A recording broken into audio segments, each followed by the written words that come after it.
two, 1 2. Check, check, check. 1 2 1 2. Welcome to Baylands Park and Palo Alto for some California Collegiate League Friday Night Baseball.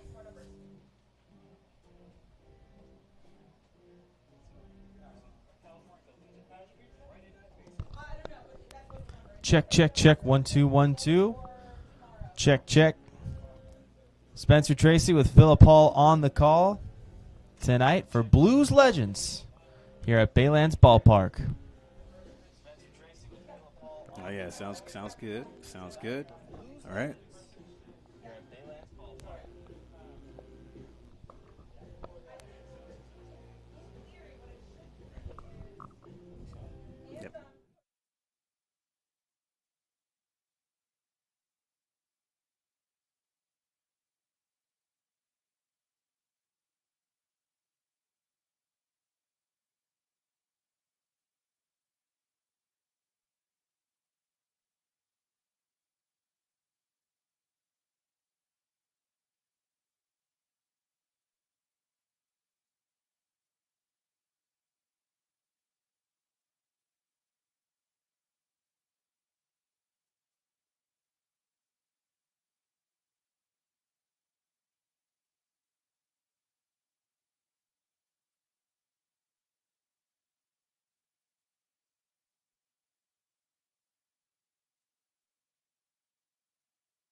With only a few more weeks left in the California Collegiate League season, the Menlo Park Legends will get a shot to try to take down a team with the most wins all across the CCL as we come to you live from Baylands Park in Palo Alto, California, for some California Collegiate League Friday Night Baseball here on the Menlo Park Legends live stream network, as it'll be the visiting San Luis Obispo Blues taking on the Menlo Park Legends.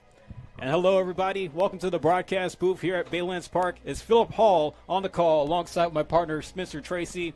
And Spencer, the Legends, with only just a handful of home games left in the season, they're trying to take down the big dog in the CCL tonight. Yeah, big challenge tonight, big challenge. And they had a little fun on Wednesday, but they've had a lot on their plate since the All-Star break. They had a day off yesterday, so they've hit the reset button. They've got a little bit of a deep breath, a little bit stepping away from the game a bit, but here they are. They find themselves back here on a beautiful Friday night against one of the top teams in the CCL. It's going to be fun. Yeah, the San Luis Obispo Blues come into tonight 26-12 as they were able to snap out of a losing streak just recently, as they were able to get a win, 1-0 win over the Crawdads just across the bay last night.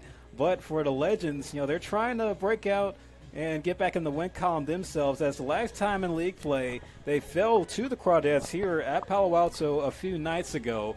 But we're going to see how things play out as the Blues, who are still in the hunt to make the CCL playoffs and trying to get back to the top of the CCL North by percentage, are trying to do what they can with the Legends tonight, going for their 5th win against them on the season series. As we'll give you the starting lineup for the Blues, as it will be Cesar Chavez, the top RBI getter in the CCL, leading off playing center field. C.J. Moran bats second at first base. Brendan Comerford is in the third hole at third base. Kyle Becker is in left field batting cleanup. Diego Murillo, the shortstop, hits 5th. Johnny Rodriguez is tonight's designated hitter, hitting 6th. Parker Cristal in the 7th hole in right field. Diego Gonzalez at second base, hitting 8th. And Kevin Spear behind the dish at catcher rounds out the order at 9. And getting the ball tonight for the Legends is Connor Murphy, as he drops in ball 1 to open up the ball game with first pitch at 6:03 p.m. Another warm night here in Palo Alto. Murphy, a 6'2" freshman out of Fresno, California, who does have a couple starts under his belt this season, one being right here against this same team, the San Luis Obispo Blues. And it was a memorable one, Philip, going 5 strong innings, just surrendering 2 earned runs on 5 hits, but no free passes, no walks, and 5 punch-outs for Murphy back in June, earlier in the season. His team obviously didn't come up on top on that game, but he did his part. 5 strong innings to start the game, only allowing 2 runs against this offense that really is an absolute force against the rest of this league. They are first in hits in the CCL, doubles, triples, total bases, and they do it on the pitching side too. First in shutouts with 6 shutout games this season from their pitching staff. Call strike 3 as Murphy already off to a good start out the gate to K, the top RBI getter, and Cesar Chavez to open up the ball game.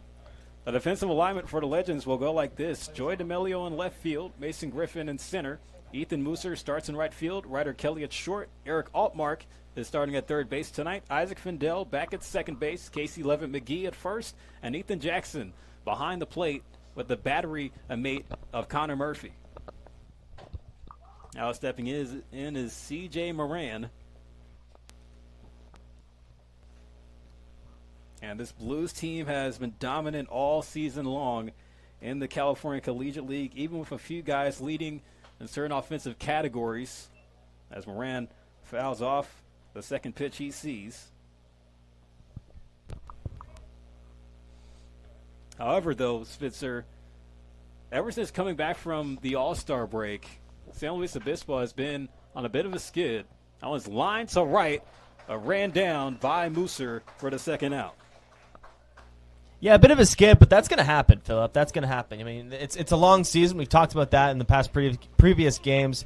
Since we're getting into the dog days of the season, right? This is where, MLB teams how they feel kind of in September. It's a lot of travel and it's a lot of wear and tear what they're just not used to at the collegiate level, right? You get your weekends, maybe a couple weekday games that are non-conference, but it's typically you get some games off, you get some time to kind of hit the reset button, regroup, Not the case here in the CCL. And so I think they kind of ran into a little bit of a wall there, and they got to feel the full effects of baseball. You know, it's hard to win every game, and but they got to be thankful for how they started the season. That's why they're still in a good position to make the playoffs.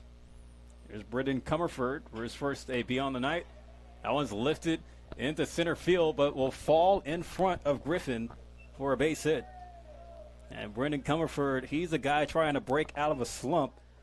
Since coming back from the All-Star game, where he was a CCL North All-Star, he's been hitting .194 at the plate, with only 7 hits and 4 doubles, and a home run in the last 9 games, with his best performance coming on July 10th, where he had a season-high 4 RBI game against the Crawdads. Sometimes that's also can be the culprit, right, of a losing streak, of your team kind of getting off the rails a little bit, is your guys, your all-stars, not producing at the highest level, and that can really be the truth to problems for teams at any level, really, not just the CCL. There's Kyle Becker, who's tied the team high in home runs for the Blues, who was also a CCL North All-Star as he fouls off the pitch there. Count at 1 ball and 1 strike with our umpiring crew tonight. Behind on plate is Steve Leary. At first base, David Lee. And Matt Everett is the third base umpire. A 3-man crew tonight. Rolled over to second. Findell will throw on to first. Inning over. Well, no harm for Connor Murphy to open up the ball game. Just 1 hit given up, but a man left on for San Luis Obispo. We'll go to the bottom of the first. Legends going to get their first ups here tonight.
Nick Sanzeri with the lineup set for the Menlo Park Legends as they'll come to the plate in the bottom of the first.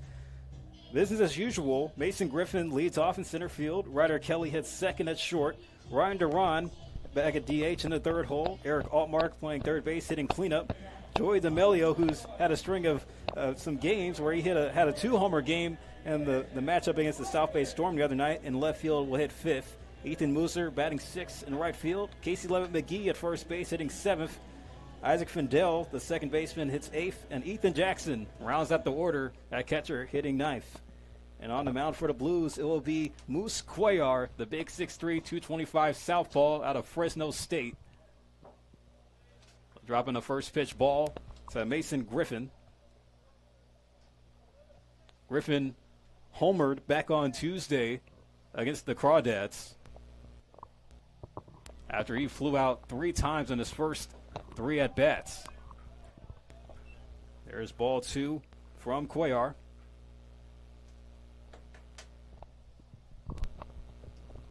Griffin, we've seen be very successful against left-handed pitching, despite the stereotype of the pitcher having the advantage in these type of situations. But Griffin, very, very good at still being able to pull the ball versus a lefty, but also using the entire field. Griffin's been an everyday player this summer for the Legends. Swung on and missed there. Count goes even at 2-2. Along with the home run in the 25 games that he has played with recorded stats, he's hitting .265. Along with a few other extra base hits, 2 doubles and a triple. No layoff there. Count goes full.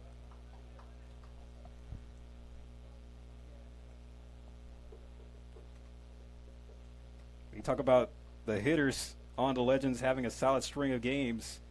You can put Mason Griffin in that category, hitting .304 in 5 games. He's coming back from the All-Star break. Yeah, both these teams struggling a little bit after that All-Star break. I'm sure going into that All-Star break, they were thinking, weekend off, clean the cleats a bit, kind of put the baseball bag away for a second, enjoy the Bay Area, but their welcome back has not been how they drew it up, but still a chance to finish strong.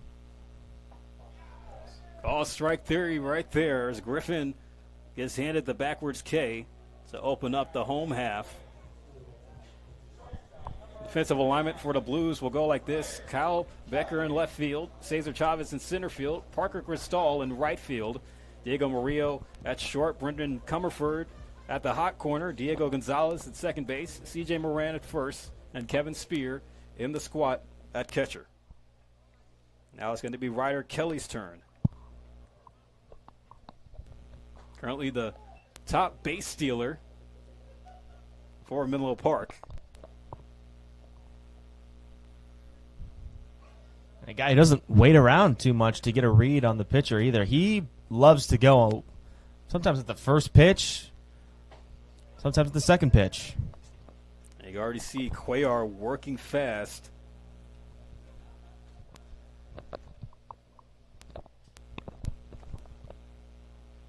Already has 2 wins on the summer, coming off a .309 ERA, 23 in the third innings pitched.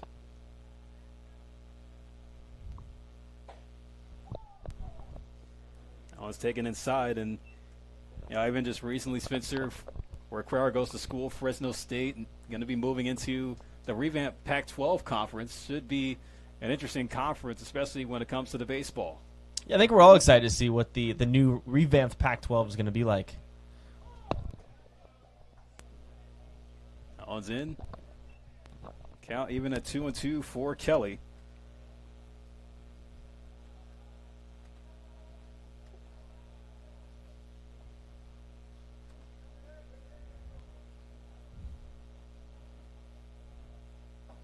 Swung on and missed. Cuellar went off speed there, so he'll get back-to-back strikeouts to open up his outing. Yeah, for a typically very aggressive lineup that Cincinnati likes to ride out, jumping early on pitches, not really worrying about pitch count, trying to get guys out of the game. This has been some long at-bats. Ryder Kelly gets into a 2-2 count. You see Mason Griffin foul off a pitch in a full count. And they're really, trying to see what Moose is bringing to the table here. And, they're successful in that sense, getting deep into at-bats. But on the flip side, he's getting into strikeout counts, which is where he thrives. 30 strikeouts in 23 and a third innings is a strikeout arm. The rod popped up on the second pitch, but will go out of play, foul. And in Cuellar's last start on July 10th in the 14-3 win for the Blues over the Crawdads, he was able to get 5 strikeouts and 4 innings of work, but did get knocked around a little bit, giving up 6 hits and 3 runs, 2 of them being earned.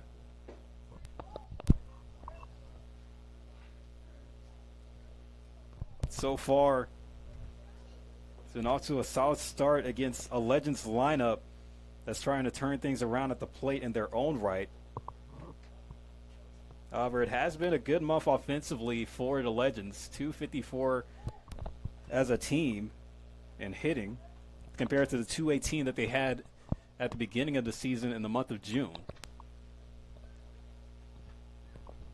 Duran's going to be an X factor. He took Wednesday night off in an exhibition game, but on Tuesday against the Crawdads. Ron, high fly ball out the left, but it will go foul. And there's just a taste of what this guy brings to the lineup card. But like I was saying, Tuesday against the Crawdads, we saw this offense only muster up 3 runs. Going in the 8th inning, he came in clutch with his first hit of the game. What was it? A 2-run double off the fence, immediately putting the team back in the game. That's the kind of firepower that he brings to the offense. He's going to be a big part of this game. Ryan Durant, one of the transfer portal guys for the Legends, and whereas with the opportunities that Nick Area has been giving him this summer, he's definitely been trying to play his way into a new school. And how about that? Moose Cuellar strikes out the side in the bottom of the first, as they'll put down the first 3 hitters of the night for Menlo Park. As we have a scoreless first inning frame, we'll go to the second with the Blues coming back up to the plate. It'll be Murillo, Rodriguez, and Cristal due up when we come back.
We've seen solid first innings by both pitchers on both sides as Connor Murphy will return to the mound with Diego Murillo leading off for the Blues here in the top of the second inning. And one thing to note, Spencer, is that for the Legends pitching staff this summer in home games, they have only just an ERA over 5. Especially when you think about how much of a hitter's park Baylands Park is. Yeah, there's that aspect to it. The hitter's park, excuse me. Shallow corners. Ball's gonna fly out of here. Ground ball hit the short. Kelly picks it up. Oh, high throw over Levitt McGee at first. As Murillo will reach on the E6 from Kelly. I was gonna say it's also a tough field to defend for infielders. There's some thick grass out there. Ball's going to die. It's not going to run towards you as an outfielder when it's hitting the gaps. That was a play that Kelly's got to make, but it's a hard infield dirt, which can create some nasty hops and result in some errors and really lengthen innings as well, which it makes it hard to really put a lid on that scoreboard. Johnny Rodriguez, first pitch. Hits it down the left field line. Fair ball. It's cut off in the corner by D'Amelio. Murillo stops at third, while Rodriguez parks it at second as the now former UNLV Rebel, now transferring over to Cal State Fullerton, trying to get the train moving for the Blues.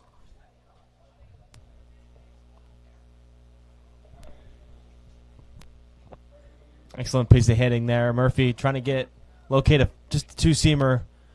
That's going to run a little bit off the dish on that outside corner, but Rodriguez, being a left-handed hitter, is just going to go with the pitch. Very simple. Parks it on the left field line. Keeps it fair. Easy stand-up double.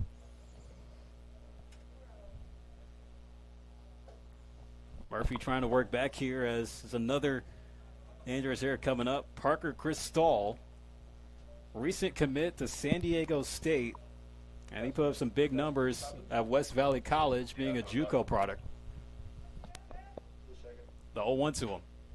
Rolls over that one and will bounce foul.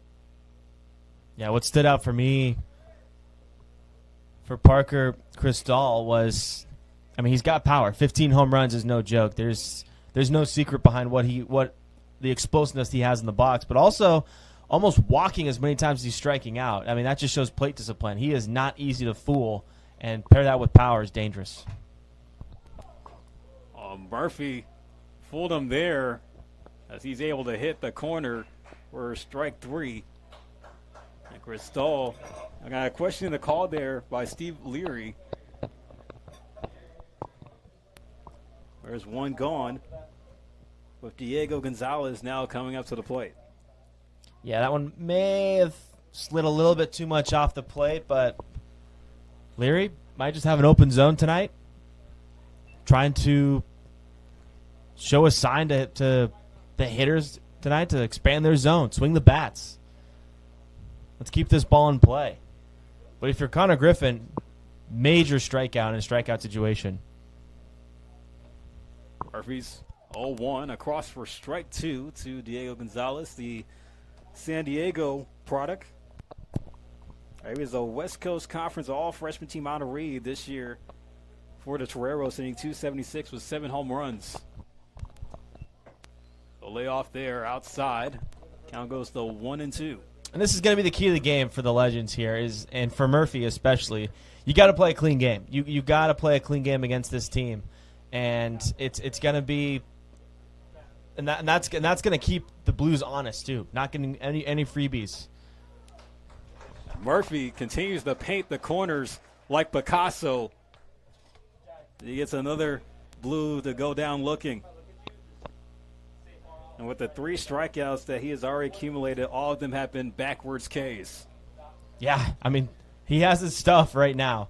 And his last start, he barely made it out of the first inning and was taken out after that inning. So he's definitely has something on his mind. A little chip on his shoulder here against a team with this offense, one of the best offenses in the CCL. He's got a chip on his shoulder tonight. Strike 1 in to Kevin Spear as San Luis Obispo now at the bottom of the order. Still runners at second and third. Server head coach Dean Trainer, he would hate to see this dominant lineup leave runners on base. That one's popped out the shallow right center field. Running on and dropping it is Mooser. Not able to make the play as that will score both runners for the Blues. Kevin Spear able to put that one in play, and the Blues open up the scoring, leading 2-0. Yeah, tough play there, right? You got Fendel, who's doing his best. Honestly, he's a little too far out there where he's in territory where he's just kind of waiting to get called off. But at that point, you kind of either got to vacate and just give Mooser as much room as possible to lay out or make some kind of play, but that is a tricky play. Connor Murphy back to square one with Cesar Chavez. Looks at ball 1 from him. Yeah, Ethan Mooser, I had a solid chance there at the end of the inning to keep those runs from coming in. That one's hit hard down the right field line. Foul ball.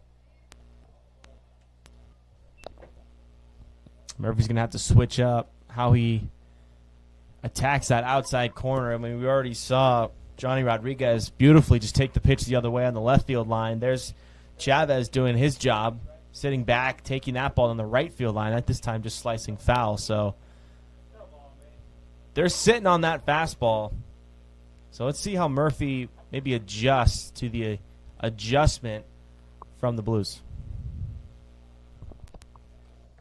Count out 2-1. Cesar Chavez is a rising senior at Cal State LA. A solid player with the Golden Eagles. 352 batting average in 2026. Murray takes off, but fouled at the plate. Goes to the backstop.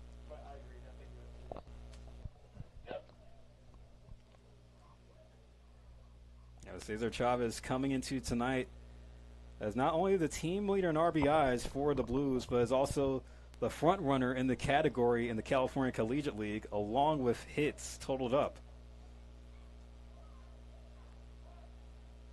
He's just been the offensive producer for San Luis Obispo this summer.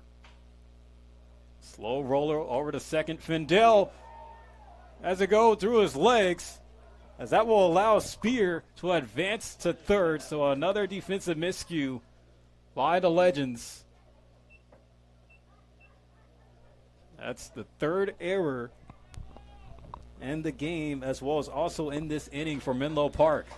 And if you watch that back, and if we had replay, you would see a very high IQ play by Kevin Spear there. Obviously, he's out of the play. Fendel, if he feels that he's going to first base, right? So he can take his time. He kind of stutter steps and gets in the way of the ball and Fendel, blocking his vision so he can kind of read a hop. And so once Spear gets out of the way, the ball kind of eats up Fendel, even though it's hit right at him. And the result is that ball just finds a little spot between his legs.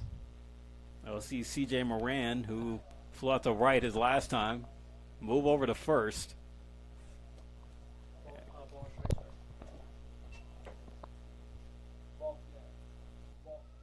And Connor Murphy is trying to look for that third out. Hasn't been getting the help he needs from the defense. Gets the fastball in for a strike. Connor Murphy, you just got to dig deep into the mental side of being a pitcher and just control what you can control.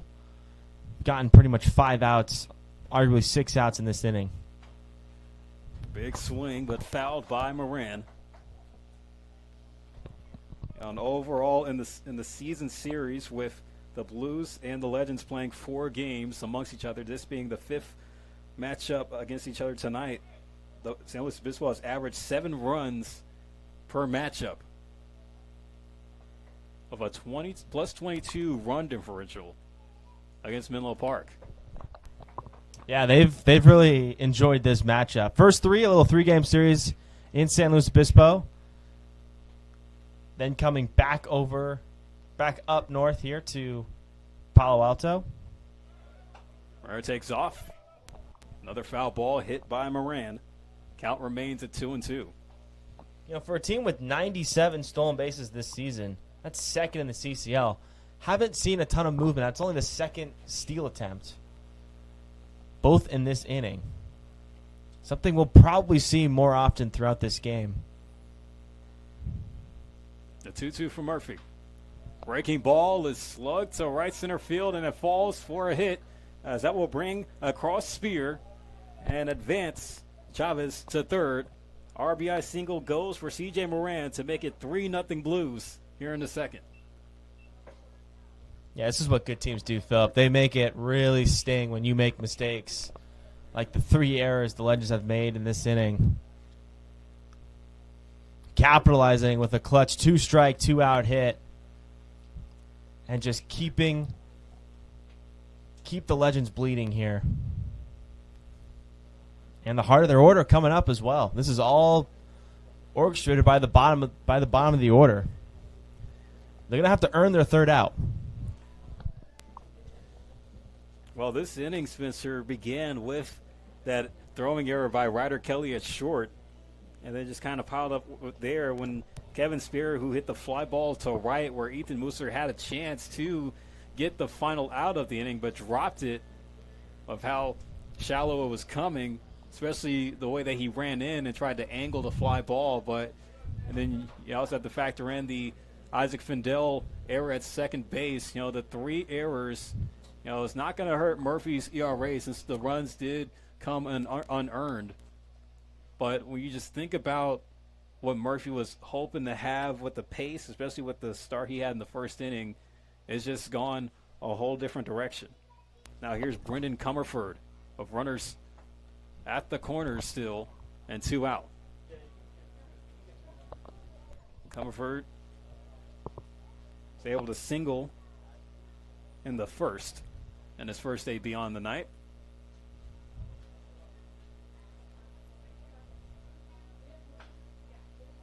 A high chop, but bounced foul.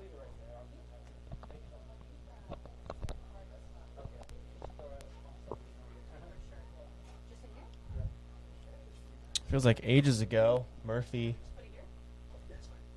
had runners on second and third, nobody out, and got 2 straight strikeouts and was looking like he was going to get out of this inning clean. There's another pop-up. See if it's going to be playable. Coming in on it is Griffin. He'll make the grab. Inning over. But the Blues able to get 3 across as they were able to get 2 hits in the top of the second. Connor Murphy with a rocky inning and really all over the diamond for the Legends. So they'll have some work to do as they'll come back up to the plate in the bottom of the second, trailing 3-0.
San Luis Obispo able to get out to a 3-0 lead in the top of the second as Eric Altmark will lead off for the Legends.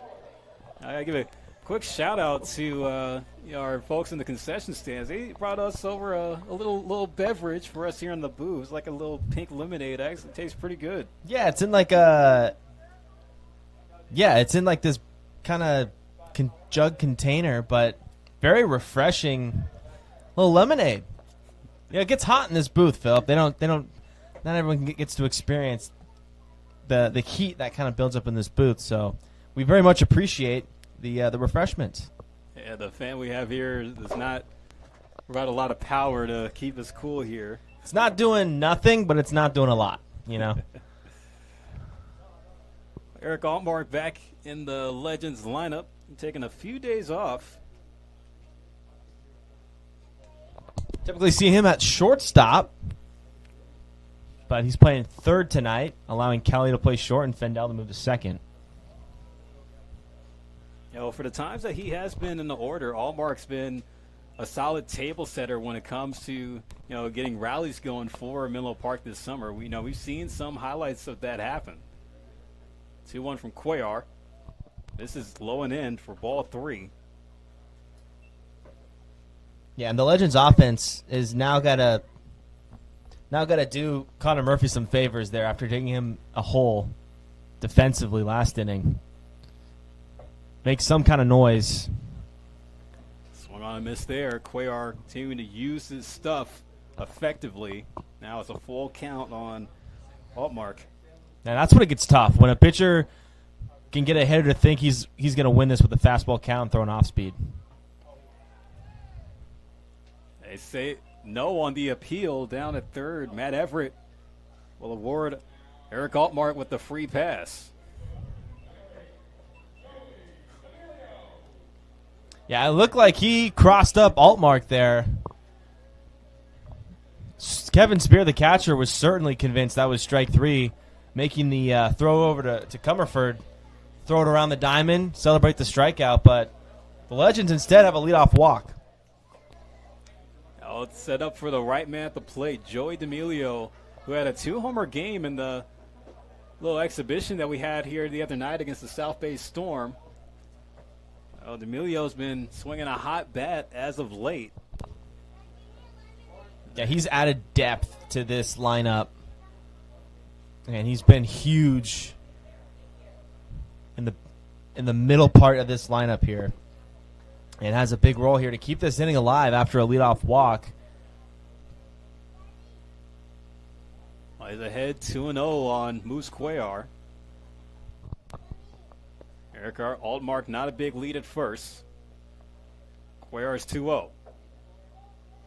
This is down 3-0. Kevin Spear going to jog out to the mound to talk to his hurler. Yeah, probably just trying to just give him a little Rocky speech, right? Little motivation. Lock back in. Just erase any possibility of him maybe thinking about that ball 4 to Altmark that he wanted for a strike. Focus on the present.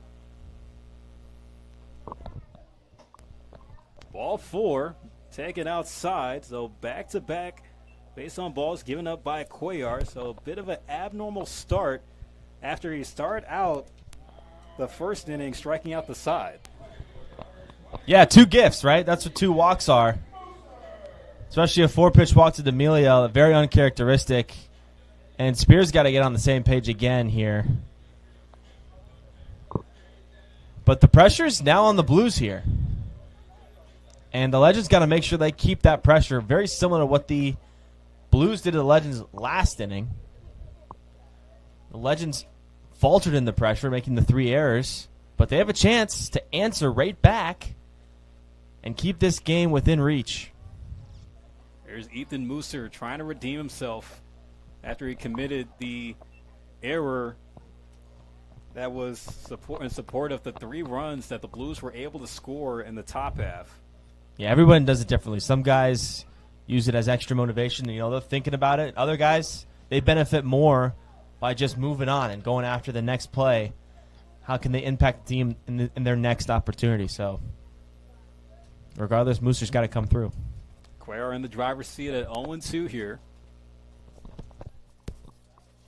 Take a look at second and deliver. That one's fouled at the plate. Mooser is given another life.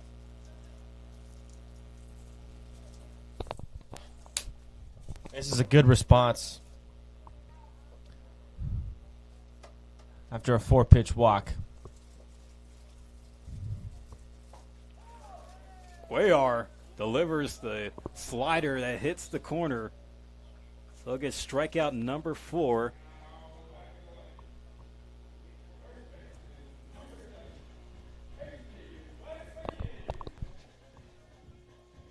So Ethan Mooser got fooled there. Cuellar continuing to use that control and movement to his advantage. Yeah, well, we've seen it's been the outside corner has been the friend of the pitcher for Steve Leary behind the plate. Evan McGee, ground ball to second. They go for 1 at second with Murillo covering, and that's all they will get. But it does move Altmark over to third, as Levitt McGee will reach on the fielder's choice. That's a really impressive play by Gonzalez and Murillo up the middle. Gonzalez, slow roller to his left. It's going to be almost impossible to turn 2, but he still gets he's still able to nab D'Amelio at second base, and then Murillo, realizing there's no play at first, but McGee's going to beat it out, pump fake, and go over and check in on Altmark, trying to see if he has a backdoor opportunity. Isaac Findell will come up for his first time tonight. Looks at strike 1.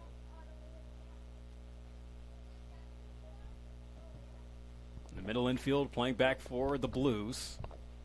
Comerford playing slightly in at third. Inside, Findell backs away from the pitch.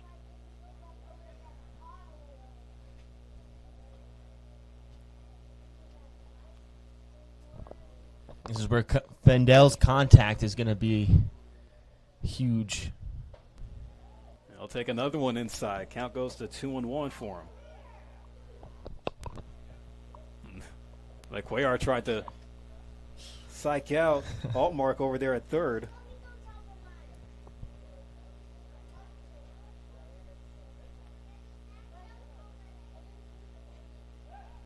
Now he'll make a move to first. So he's checking the corners like a hawk.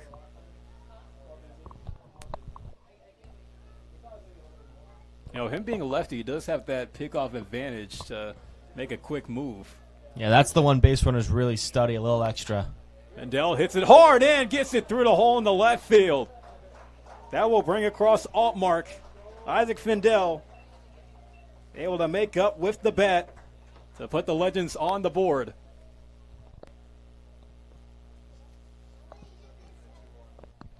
That's going to mean a lot. That means a lot. Kind of a tomahawk, too, going upstairs, trying to blow it by him.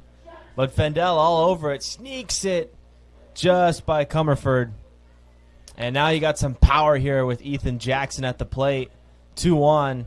And with the 2-out jump, Fendel in scoring position at first base as well.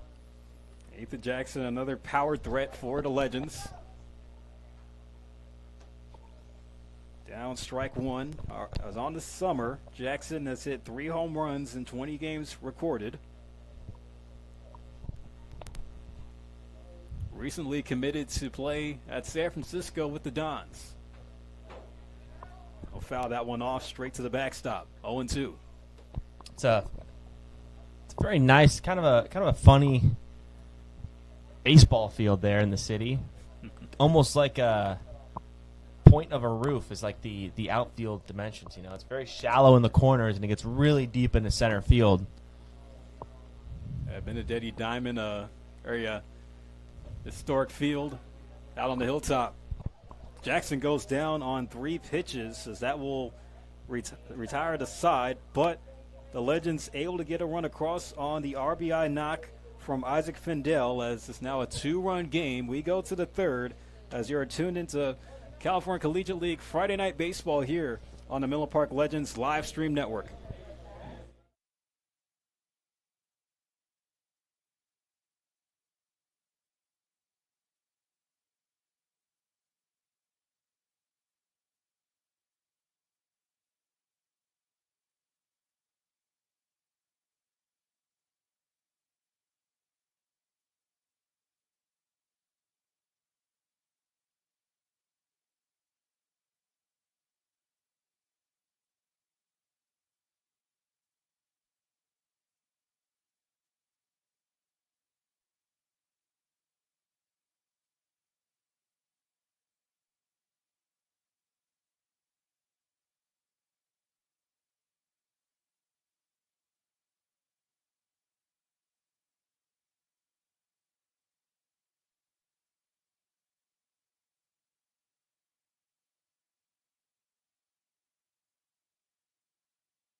Connor Murphy gets a short leash on the night as he will be relieved for Noah Klube. Noah Klube, he came in the pitch in the exhibition matchup against the Storm a couple of nights ago. So he'll be coming in a relief spot to keep this 2-run deficit for the Legends as the Blues come back to the plate. He'll fire on a first pitch strike to Kyle Becker.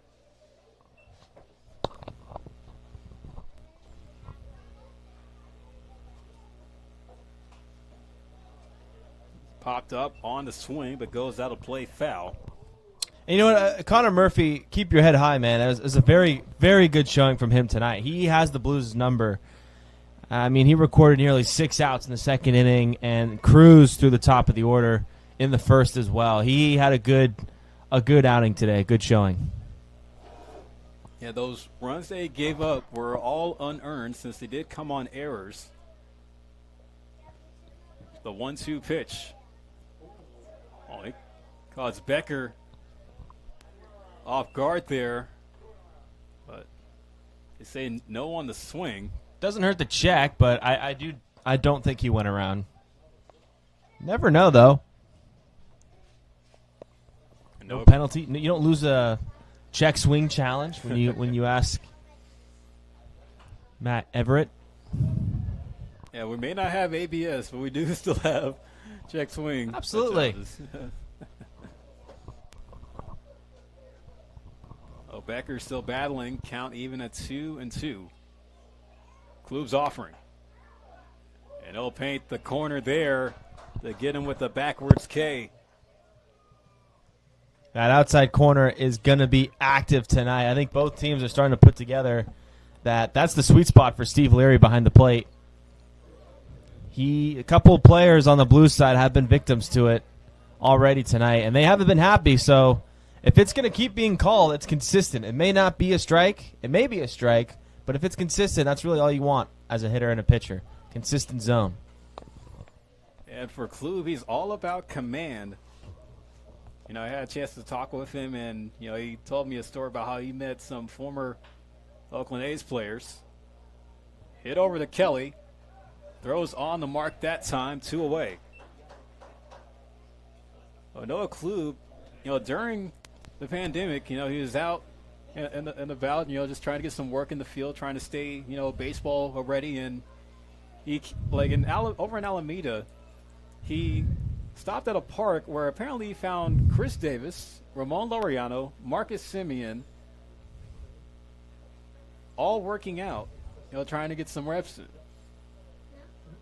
I'm walking the park every day if that's the group I'm running into. If that's what my community is going to be like, I mean, man, a lot of different players there. That's fun. That's a good time. Oh, Noah Klube, how about that? 1-2-3 inning. And his first inning of work out the pen as the Legends will come back up to the plate. With the top of the order due up, Griffin, Kelly, and Duran will hit when we come back for the bottom half of the third.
Back here at Baylands Park in Palo Alto on the Menlo Park Legends live stream network. Philip Hall on the call alongside with Spencer Tracy up here on this Friday evening in Silicon Valley. Mason Griffin will lead off for Menlo Park. It's Moose Cuellar still trying to deal. They'll throw a first pitch fastball inside for ball 1. It's about as inside as you can miss on a left-handed hitter without nicking his jersey. I'm not sure how Mason Griffin's not on first base. Big swing and a miss there. The few of those that we have seen tonight from Cuellar. Yeah, he's been he's had some at bats, some stretches of time where he's been inaccurate, which is uncharacteristic for his arm. This is 1-1. Breaking ball in for strike 2. Griffin went down looking against Cuellar his first time up in the first inning.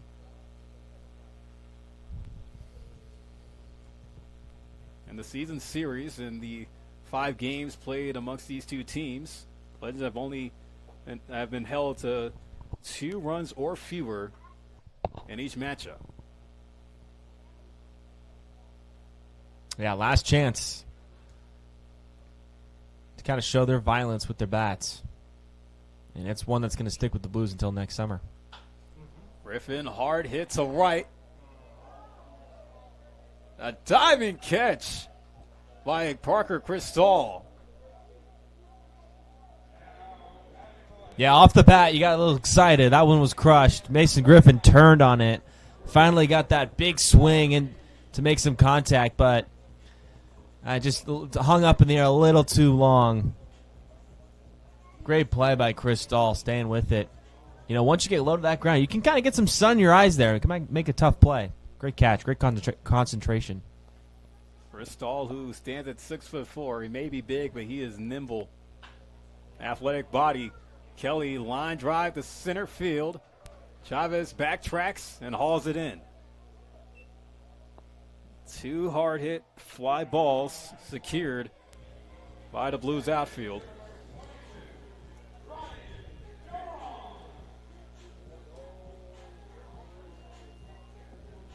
Now Ryan Duran will get a chance here. He was a part of the trio of legends that struck out looking in the first inning, as he will come back up.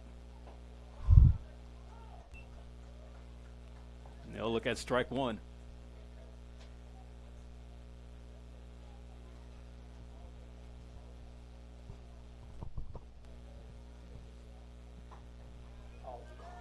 On the corner, strike 2, Steve Leary.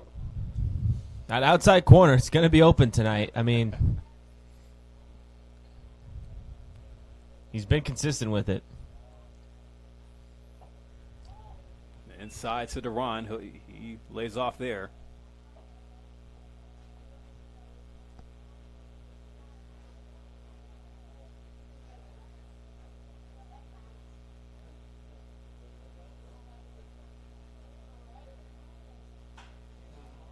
One struck to right center field. It's down for a hit, and Cristal cuts it off. Duran will hold it first. A 2-out single. Keep the inning going for the Legends, as that opens up the door for Eric Altmark. That's a play that is not in the box score. That does not get scored. Cristal cutting that ball off. That ball gets by Cristal, and he just kind of jogs over, ball in the gap, routine double. Duran's on second base, right? But he's hustling over there, cuts it off, and Duran is forced to put the brakes on, keeping him at first base. Heads up play. Eric Altmark, who walked and came around to score. He could try to keep the inning going. Cuellar just continues to do an excellent job at painting the corners, going in, going out, especially in these lefty-on-lefty matchups. You can see right there the backdoor slider just continues to work effectively.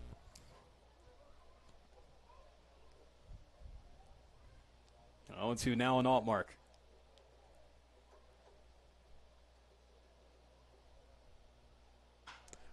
And he gets around on that one. Another hit to right. Oh, and another catch by Cristal. 2 web gems for Parker Cristal in right field, as the Legends are only held to 1 hit and a runner left on in the home half of the third, as we go to the 4th, as Moose Cuellar continues to keep the lead for San Luis Obispo.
Top of the fourth here at Baylands Park in Palo Alto. Oh, Spencer, it's that time. Got a this day in baseball history nugget for you. You ready?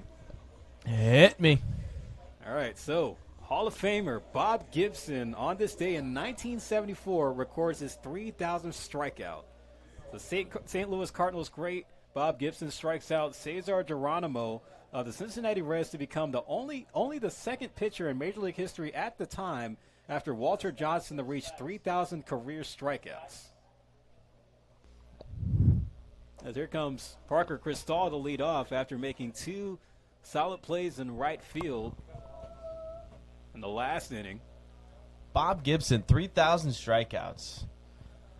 If you don't know the name Bob Gibson, one, you should. Two, if you don't, look up the list of pitchers with 3,000 strikeouts, and that should tell you everything you need to know about Bob Gibson. And that is not a long list at all. Mm-mm. Strike two on the corner to Cristal. Well, it gets better. Well, unfortunately not for the Cardinals because the Reds did shrug it off in that game, scoring 6 runs in the first inning and 3 in the second on their way to a 12-7 win over St. Louis on that day that Gibson was able to reach his milestone. And in addition, well, I feel like this isn't so much a flex for Cesar Geronimo. As a ground ball hit the third, backtracking his alt mark and still able to make the throw for the out. By no means an easy play. I mean, hit right at him, but quickly backpedaling, almost vulnerable to a bad hop, taking him away from the play and just making an automatic error. But no, Altmark stays with it. And he showcased that at third base all season long and doing it here tonight at third base. For sure. Good play there at the hot corner. Here's Diego Gonzalez up to hit now after striking out looking. First pitch swinging. Ground ball to Fendel. Another quick ground out. There's 2 away. As you mentioned, Kloop, command, control, and efficient right now. Just running through these Blues hitters. But, Philip, you mentioned Bob Gibson and the 3,000 strikeouts. There's 20 players in the history of the game with 3,000 strikeouts. Only one active pitcher with Justin Verlander, but you got some big names on here. Roger Clemens, Nolan Ryan, Randy Johnson, Giant, Gaylord Perry. Even Max Scherzer. Max Scherzer, excuse me. Yeah, another active player. Yeah, Justin Verlander and Max Scherzer are the only 2 active players in the 3,000 strikeout club. But here's the crazy thing for Cesar Geronimo. 6 years later, Geronimo was actually Nolan Ryan's 3,000 strikeout victim, believe it or not. Spear popped up on the left side of the infield. Altmark grabs it and will retire to side. Noah Klub, 6 up, 6 down through 2 innings of work. As the Legends will have the middle of the order due up when we come back here in Palo Alto.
Well, Joey D'Amelio will lead off for the Legends, and still a 3-1 game with San Luis Obispo continuing to hold the edge over Menlo Park.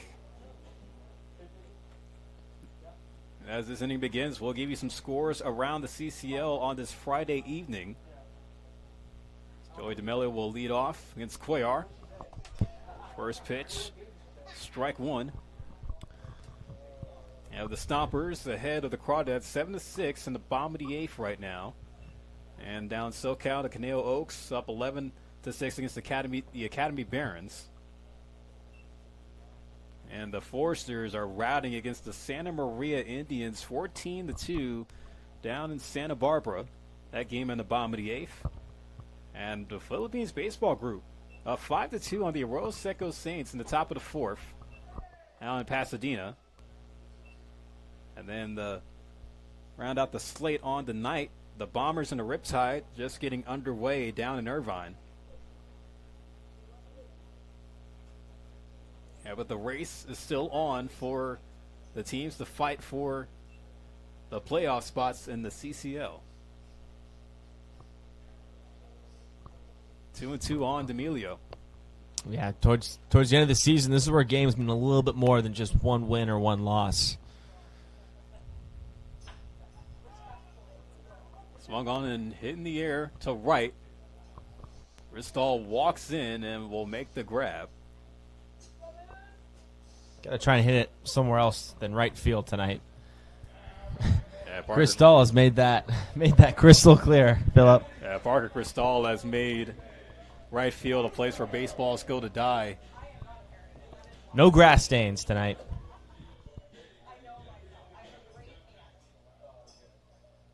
So Ethan Mooser will be up to hit. Swung on and miss on the first pitch.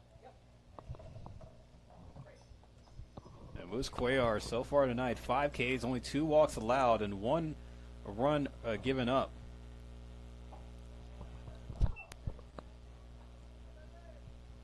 The hit early against Mooser, strike 2. That's what you're talking about there, Philip. Mixing it up. Fastball, paints the black on the outside, and then loops a little curveball that hangs inside. Just like that, you're down 0-2. Say no on the swing down at third. Mooser hangs in.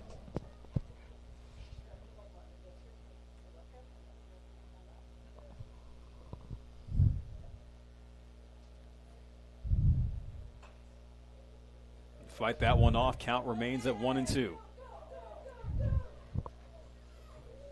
It's been a patient night at the plate for these hitters. Every hitter except 3 Legends at-bats in this game have seen 4 or more pitches. That one gets away from Cuellar, goes to the backstop. Yeah, and I think as the innings go on, the Legends are starting to see the ball a little bit better out the hands of Cuellar. You know, at first they were, I think it was just more of a timing thing, trying to, figure out, what's he going to do, like where's his release point at. Now he's going to mix things up. Yeah, well, I talk a lot about pitchers trying to get into a rhythm, and it's the same thing for the hitters, right? You take BP, but once you get in that mode where the pitching machine is not trying to get you out, once you enter a game, the pitcher is trying to get you out. So trying to get on time and everything. Cuellar with his 6K on the night. He gets Mooser to swing and miss.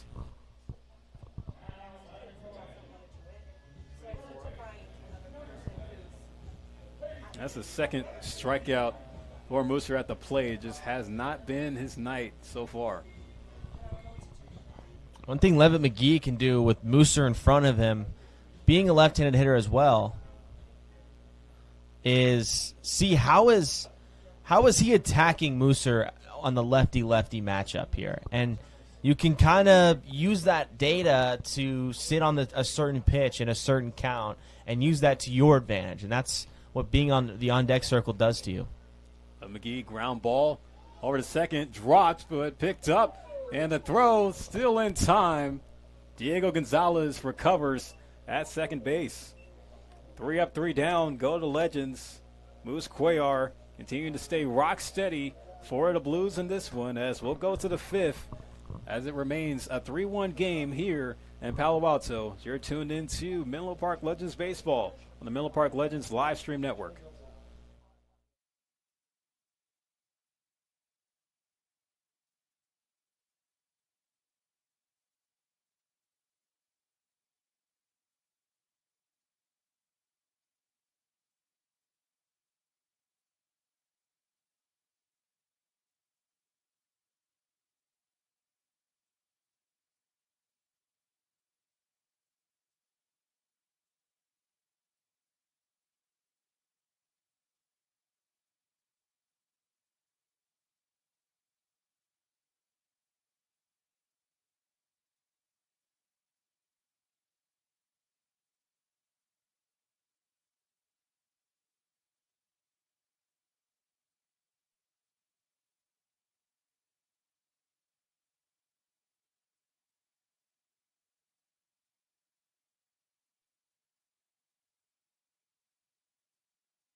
Midway home here in Palo Alto, with the score still 3-1, with the San Luis Obispo Blues up on the Menlo Park Legends, trying to go for their 5th win on the season against the Legends.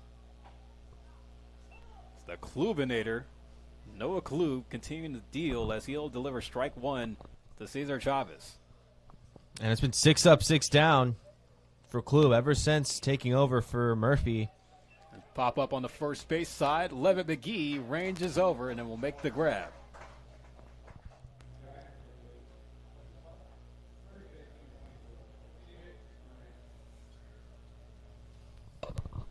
Yeah, just the kind of motor that Klub plays with, it shows on the mound, proficiently, I'll say. And even he doesn't need a lot to get these guys out. I mean, the Blues have one of the best lineups in the California Collegiate League, but through this work in relief, he has kept these bats quiet. No, he's using the 7 guys behind him, and he's approaching it not as it's his job to get swing and miss. He's trying to miss barrels and then give his guys chances to make plays. And it's been working. He drops in strike 1 to C.J. Moran. He's 1 for 2 on the game. He delivered with an RBI single in the 2nd inning during that 3-run inning that the Blues put up. Try to go outside there, but just a little bit off the dish.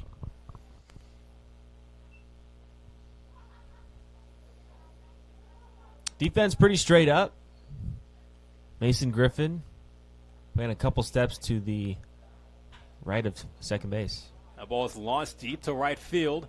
Musa running back to the wall, and it's going to bounce off the wall. Moran, big turn at second. They'll park it there with the double.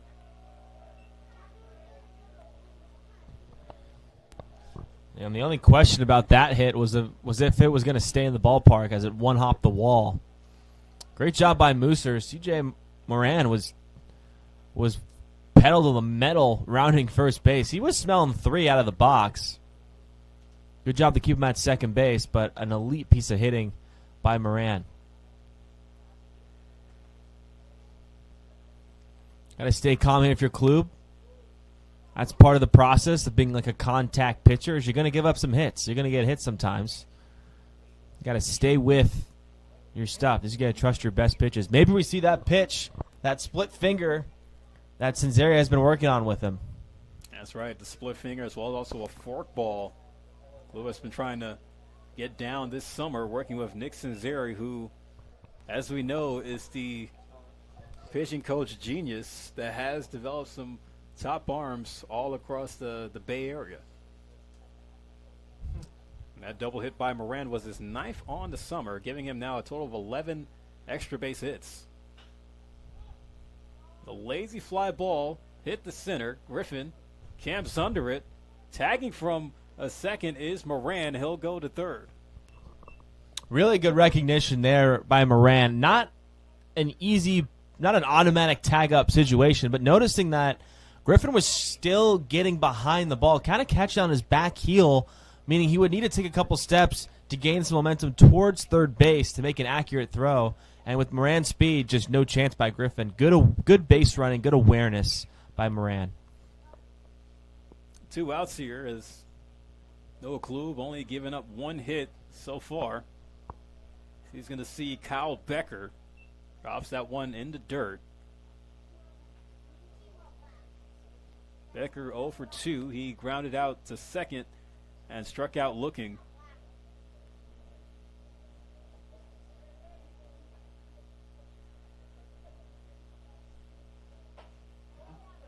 There was some movement there on that pitch by Klub, but couldn't hit the zone. Klub was hoping that would come down and back over the plate. Just missed. A little up and away there. Here's his 2-0. Other one drops low and in the dirt.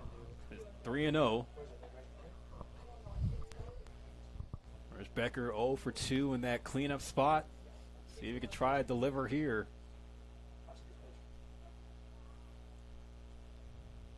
Klub trying to battle back. He'll fire on a strike there. We've talked about Leary's outside corner all night. It's been open. It's been a pitcher's strike zone. Down in the count, that's where you kind of have to attack to get back in the count, to use that leverage. Klub's 3-1. Just missing outside. Becker will get the walk.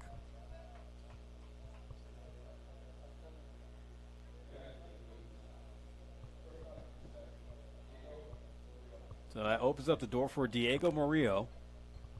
Reached on error and came around to score. As well as also grounding out to shortstop in the third.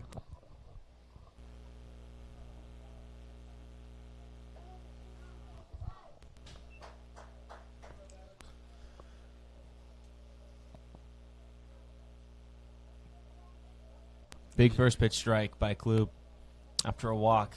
Get back ahead in the count. Was lifted to left. And Emilio runs it down just in front of the wall to end the inning. Noah Klub puts together his third scoreless inning in relief to keep this game within 2 for the Legends, as they'll come right back to the plate with Fendell, Jackson, and Griffin due up when we come back.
Isaac Findell will lead off for the Legends here in the bottom of the fifth, as he was able to deliver the lone run so far for Menlo Park tonight with the RBI single they hit in the second inning.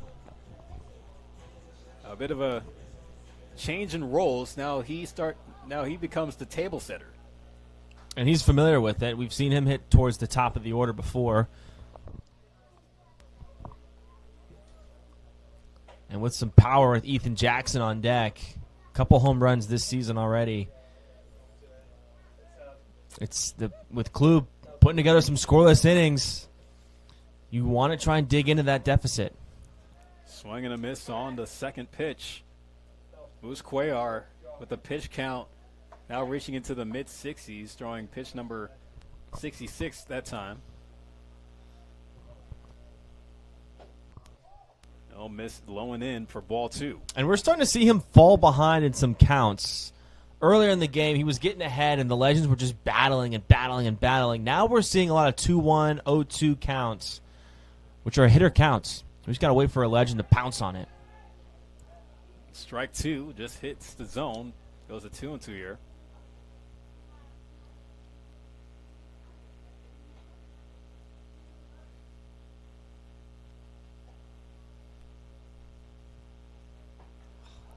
Strike three called. Findell will go down looking. Well, one thing to note here, Spencer, for the Blues, they were one of the top pitching teams in the California Collegiate League to open the season, where they had a team ERA of 2.73 in the month of June, but since July came, that team ERA has ballooned up to 4.03. With them, for all the kids out there, are going to love this, with them carrying a 6-7 record in the month of July. Yeah, it was part of the reason why they kind of found their stride. It was a lot of offense, hitting, producing in clutch situations, 2 outs, runners in scoring position, that kind of thing. But a lot of it was also pitching. Jackson, fly ball, right center. Shading over is Cristal. He'll make the grab. Yeah, I think pitching's part of that. I really, I know you said ERA, but I do think defense has been a little inconsistent this month as well, and not just tonight. Just overall in the second half. So yeah, I think they've needed to find some more consistency on both sides of the field, and that I think you'll see that record kind of straighten itself out. Moose Cuellar has been doing a good job at lowering that team ERA tonight. Mason Griffin swings and misses at the first pitch. He's 0 for 2 with a strikeout and a fly out to right. Yeah, a lot of swing and misses tonight. A lot of taken strikes, just mixing up his pitches.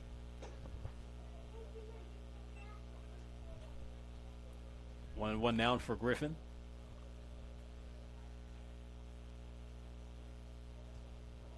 Keep the 6-7 trend going. Moose Cuellar has retired 6 in a row, trying to retire 7 in a row. Deep fly ball to center field, and he's going to get 7 down here. Cesar Chavez runs it down to end the inning. The Legends still not able to figure out Cuellar as he continues to keep this lead for San Luis Obispo through 5 innings of work. As we go to the 6th, 3-1, Blues still lead the Legends here at Baylands Park in Palo Alto on the Menlo Park Legends live stream network.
Klub's night of relief will come to an end after he goes 3 scoreless innings strong.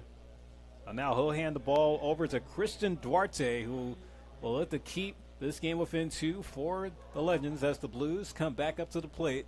It'll be Johnny Rodriguez to lead off. On a beautiful Friday night here at Baylands Park. It feels like a Friday night. Stands are pretty full here. Yeah, good crowd on hand here at Baylands Park. Beautiful weather. It's not 85 plus anymore. It's a nice cool afternoon, cool evening. We got a lemonade stand here at the park. Yeah. That's been the story behind our lemonades here that were brought to us kindly to the booth.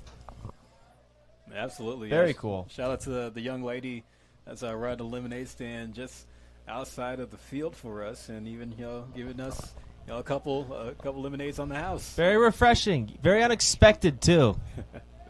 Love a good. Are you a surprise guy, Philip? Sometimes. Yeah. Okay. Depends Yeah. on the Okay. vibes. Maybe just not in horror movies, maybe. Oh yeah. No. You like a little heads up. Johnny Rodriguez 1 for 2 on the game. Duarte drops in, strike 2 on the 2-1. I really like this pairing here of going from Klub, kind of a low velocity, a lot of movement pitcher, ball and play, to Duarte, who kind of just comes at you. 2 very different pitching styles. Going to start off the inning with a strikeout on San Luis Obispo's designated hitter. And it can make the adjustment of picking up the different pitching timings very difficult for hitters. For sure, as Christian Duarte comes into tonight with the second most strikeouts among the pitching staff of the Legends on the season, 26. Only 22 and a third innings of work this summer. Parker Cristal will look at ball 1 out. This bottom, the 7 through 9 spot for the Blues tonight. 0 for 6, 2 Ks. And only Kevin Spear, who reached on an error back in that second inning. It's been pretty quiet. Duarte's the redshirt freshman that goes to school at Santa Clara. Had a couple of guys get picked up in this recent 2026 MLB draft.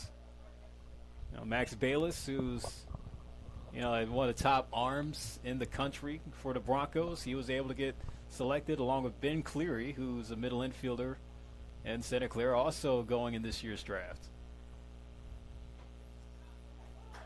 Cleary actually was a freshman my senior year, and when we went to the CCL playoffs, we sometimes pulled some freshmen up, and he was one of the freshmen. Ball gets away. It was ball 4 to Cristal as he'll get down to first.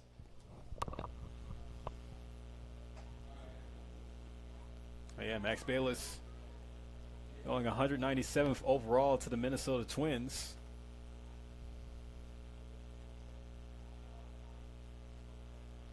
And Ben Cleary, going in the 12th round to the Guardians. And before Cleary did get the call from Cleveland, he did enter his name in the portal with plans to go to Arkansas. But, he's got a decision to make. Does he sign a pro deal, or, does he, try to spark up a possible College World Series run for next season down in Arkansas? Those are the tough decisions that these prospects have to make. It's very different compared to the NBA or the NFL, where once you put your name in the pool, you get picked. These guys have a big decision to make, and it's a lot. It's not just about the team that picks you. It's the situation you want to be in going forward. Do you want to go to school? Do you want to pursue the degree, take the money? Are you going to bet on yourself on another college year, or bet on yourself to develop in college? Big decision for these players. As either Cleveland or Fayetteville. Well, more like the first minor league stop in the Cleveland Guardians organization before he tries to work his way to get up with the big club in Cleveland. But, quite a few options. You either start your pro career early or get another year in college playing in the SEC. Yeah, and a lot of that has to do with fit. Do you see yourself succeeding in that organization? Some organizations have a reputation for developing specific positions. That always plays a role. Cristal is... His lead is no secret to Duarte as a left-handed pitcher. Doesn't take off. That one struck deep to right field, and it is off the wall. Mooser will pick it up, and making the turn at third is Cristal to throw in. Is late, and it looks like we didn't get a call from the umpire. I did not see a call. And the umpire is walking back to home. Ethan Jackson standing at home plate confused, not getting a call. Well, I don't think they got him, and the lack of argument will tell you that story. But I mean, Steve Leary, we got to make some kind of call. Close play, at least make it dramatic. That's a big moment for a home plate umpire. That's a game as tight as this one, as Diego Gonzalez able to deliver with the RBI double to now make it 4-1 Blues. Great relay by Mooser to Fendel, who wasn't a clean relay, but it was good enough to try and get Cristal a chance to nab Cristal at the plate. A little bit too much up that third baseline, allowing Cristal to kind of slide around the tag of Jackson. And Gonzalez hit that one off the screws over the head of Ethan Mooser. That's a right field. It's him on the relay. Kelly picks it up at short, and a nice dig by Casey Levitt McGee at first for the second out.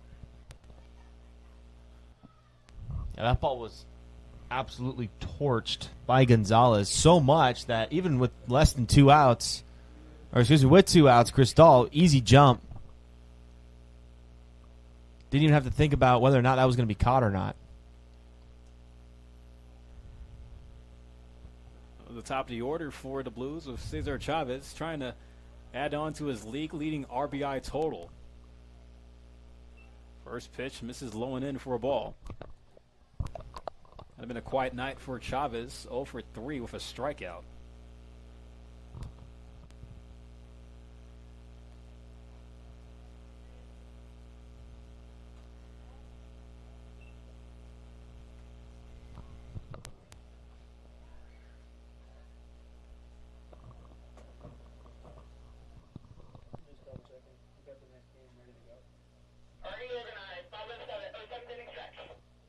Duarte, double take at second, the 2-0 home, and for strike one.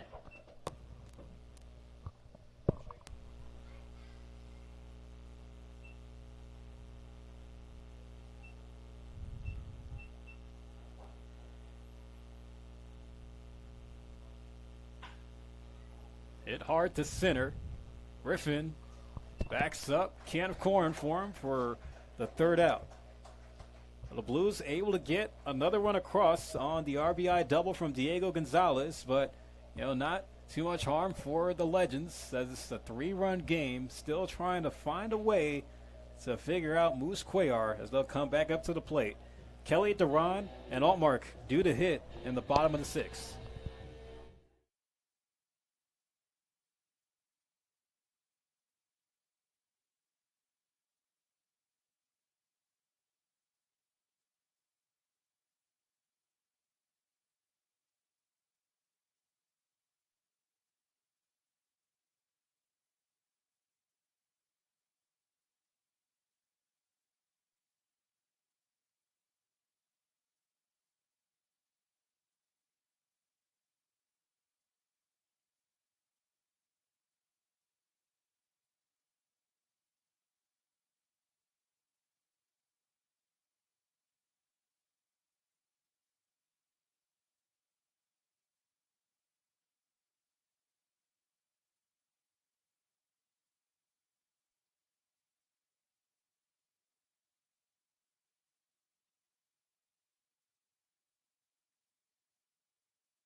Bottom of the 6th, Ryder Kelly leads off. So turns out Moose Square's night is complete as Arturo Gallegos will come on to pitch for San Luis Obispo.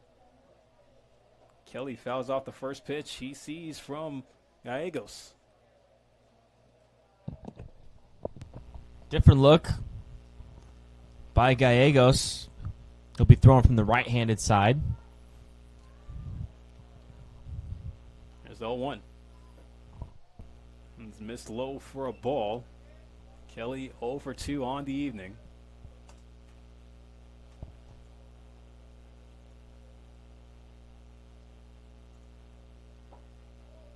Trying to go for the breaking ball, but misses inside. Legends surrendered 1 run in the top half of the 6th inning, looking to keep close in this game. Kelly rockets this one deep to left field. Becker at the wall, and it's gone. Red bottoms goes yard in the bottom of the 6th, and the Legends have it within 2 on Ryder Kelly's second home run of the summer.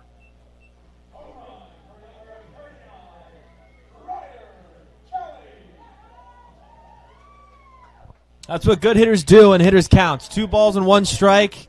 You're sitting on a pitch. You're making Gallegos, just entering this game, execute a pitch, challenging him, and Ryder Kelly did not miss it, punishing it over the left field wall. Well, the red cleats aren't just for speed, Spencer. It's for power as well. Love it. Dual threat. Here's Ryan Duran. Looks at the 1-0 and misses high, so it's quite a welcome to the ball game for Arturo Gallegos, giving up the leadoff home run to Ryder Kelly, who breaks out of the 0-4 and cuts the deficit now in half. There's strike 1 and on Duran. Not on the swing, but on the pitch.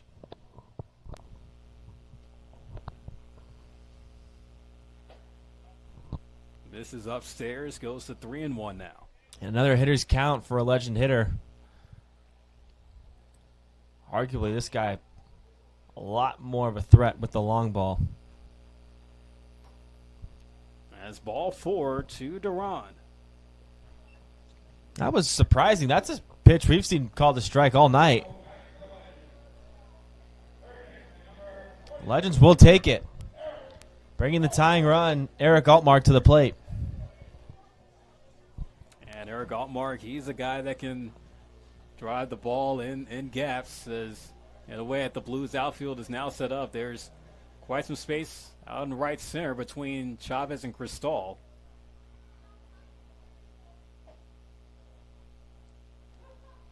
Kevin Spear going to come out to the mound. And of course, with Altmark being left-handed hitter, that right center field gap does look enticing. Yeah, it's open. It is a gamble, though, to hit it anywhere near Parker Cristal. He has been a magnet with his glove tonight. Altmark drills this one deep in the right center field. And I called it, Spencer. It goes to the wall. Duran going to turn on the Jets. He'll head on home. The throw into third is late. Altmark safe with the RBI triple.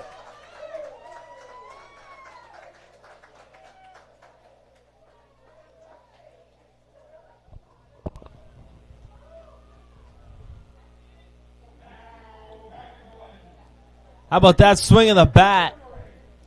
And a new feel of this ball game here in the 6th inning. Still nobody out, and the tying run just 90 feet away. Eric Altmark, copy and paste what my partner just said. Right center field is wide open. No chance for Cristal or Chavez to get to it. Easy triple. 1-run ball game now with Joey D'Amelio. Dangerous hitter at the plate. He looks at strike 1 out of the Blues. Now really locking in here. The infield playing to the edge of the grass. Melio chops that one, but foul, and a roll over to the Blues dugout.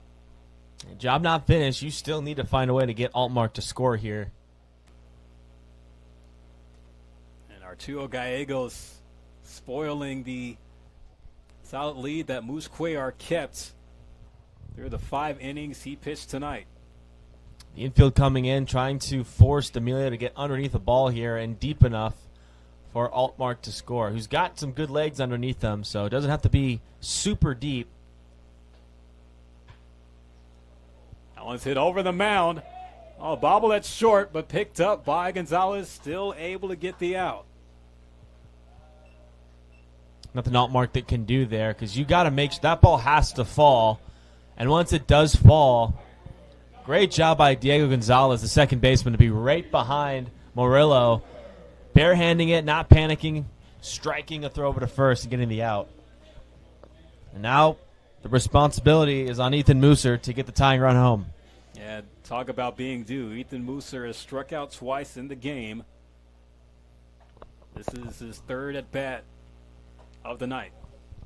First pitch inside for a ball. Final line for Moose Cuellar. He went 5 innings, only giving up 2 hits, 1 run, 2 walks, and struck out 7 Legends hitters and the 19 batters that he faced in this one. Yeah, Cuellar was on point tonight. I think he'd really like to have a couple of those innings back where he kind of had to fight through some inconsistencies with his command, but regardless, he showed why he's one of the better arms on this Blues team. Mooser ahead at 2-0 against Gallegos. Ripped to right field, and we are going to be tied. Altmark will come in and score. Ethan Mooser breaks out of the shell with the equalizer. That is now 4-4 here in the 6th. No better way to break out of a slump, Phillip, than an RBI hit that ties the game for your team towards the second half of this ball game. That feels great for Ethan Mooser. If he doesn't have a smile on his face, he's hiding it. Now the Legends are also even on hits for the game. It's combined 10 hits on both sides. Blues with 5, now the Legends with 5. And it looks like Dean Traynor has seen enough. He's going to give Gallegos the hook and make the call to the pin.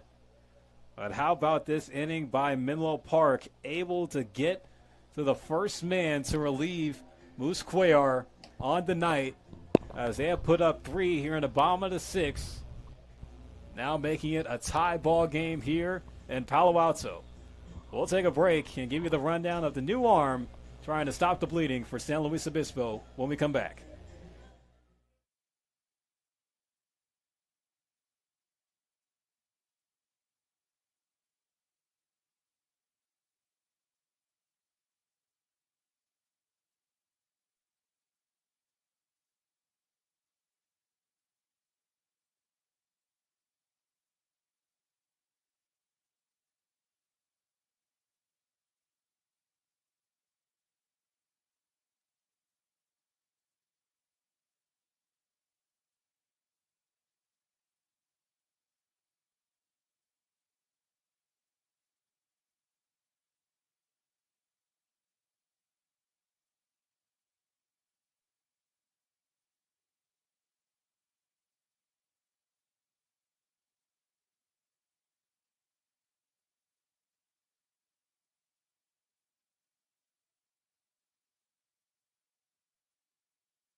It's a whole new ball game here at Baylands Park tonight, folks. The Legends have came back to put up 3 here in the bottom of the 6th to tie up the game.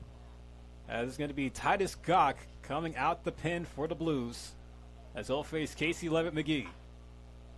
He doesn't waste time, fouls off the first pitch he sees.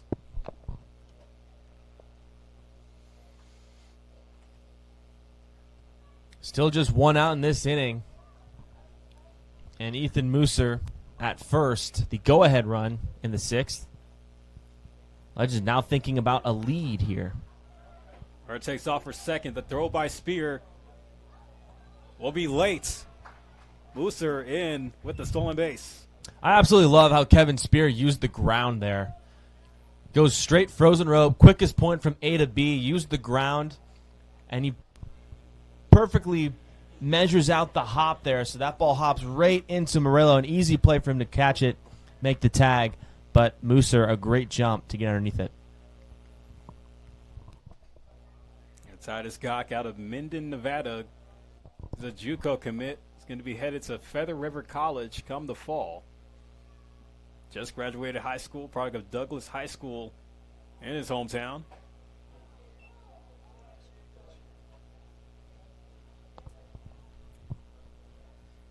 Real nice pitch there by Gach to get back ahead in the count.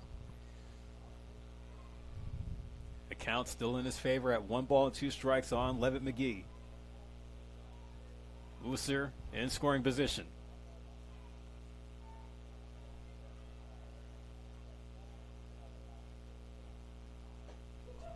And McGee will look at that one outside. Goes to 2-2 now.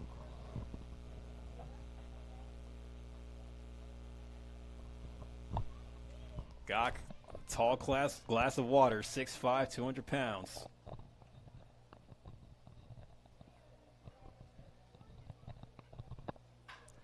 Levitt McGee sends the 2-2 deep to right field, and that one is off the wall. Cristall will have to play it.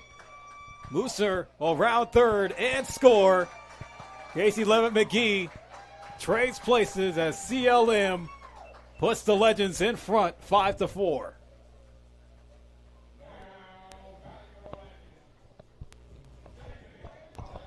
Another one of those hits, Philip. You just knew it from the sound of the bat. Got all of it, and with 2 strikes. Take advantage of a missed 2-strike spot by Gach and crush it. Give yourself the lead, and some with Isaac Fendel here. The Legends offense has woke up this inning, haunting the Blues defense and pitching. Isaac Fendel looks at ball 1.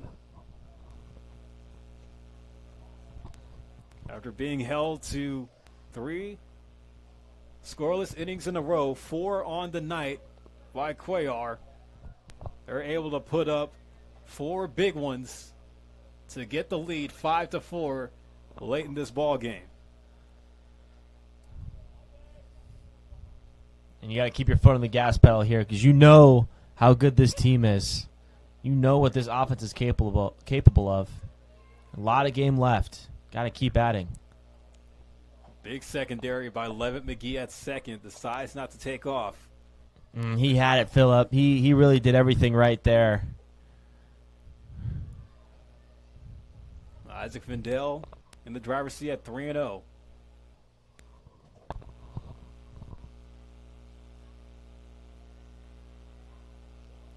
Ball 4 goes to the backstop, but Levitt McGee will advance on the wild pitch.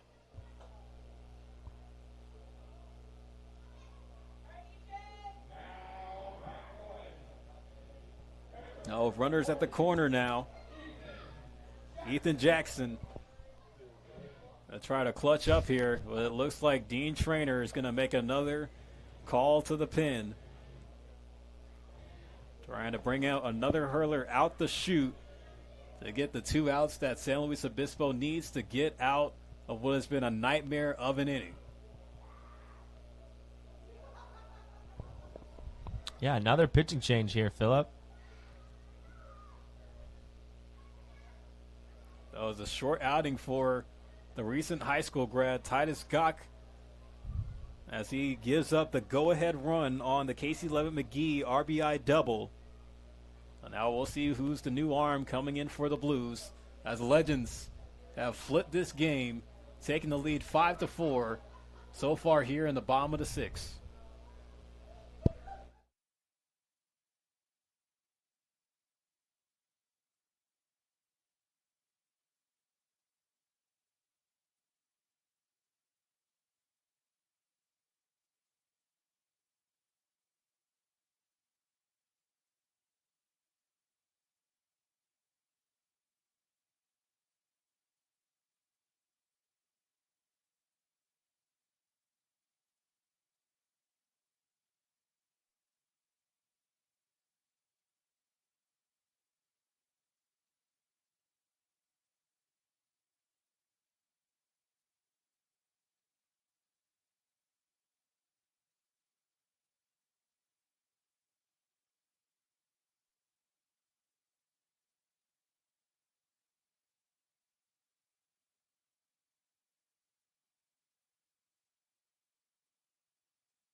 The Legends have turned it on here in the bottom of the sixth, continuing the rout against the Blues as they have now taken the lead. As you know, in between the break, Spencer, as now coming in the pitch, it's going to be Lucas Shannon.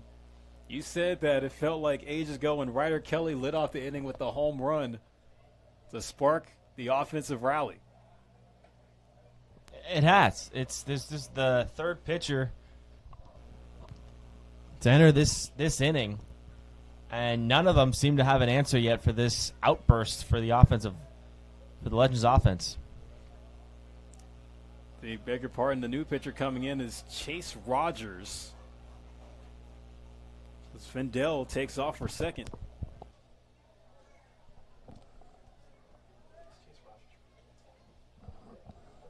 The beg your pardon, folks, is Chase Rogers, who's the new arm coming in for San Luis Obispo.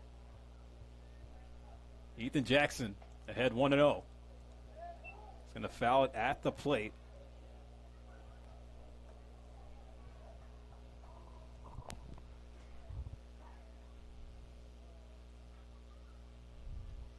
Rogers only making his third appearance with the Blues club this season. Blues infield playing in. Pitch high in his zone, but in for strike two. There's Rogers with that sidearm delivery. A little bit of a change and drop in arm slot for the Legends hitters.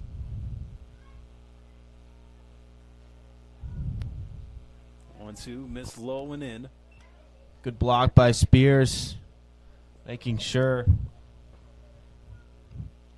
Casey Levitt McGee stays over there at third base, and Fendell doesn't get an extra 90 feet.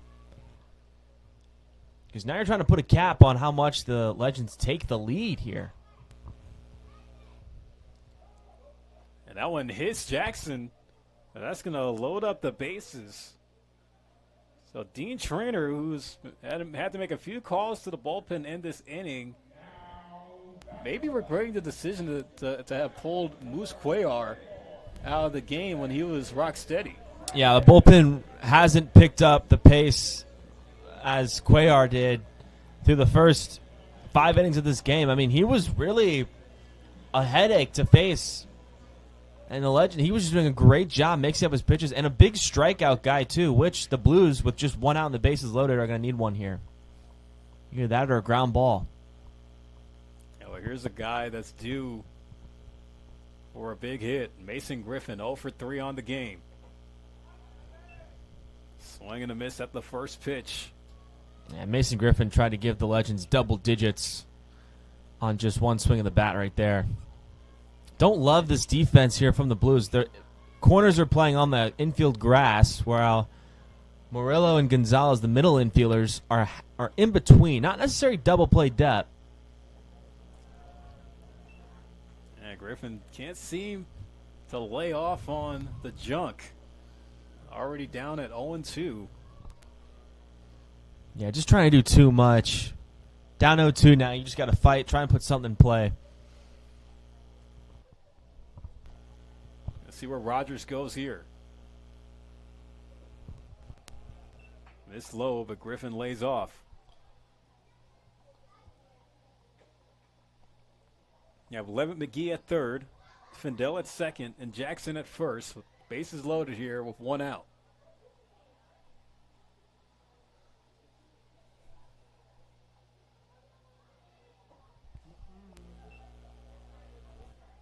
Missed away.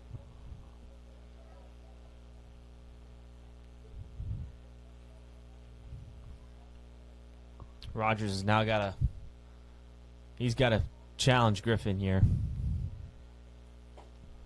Still can't find the zone. Stuck in the dark room as the count now goes full. And Ryder Kelly, who led off the bottom of the sixth with the home run, is on deck.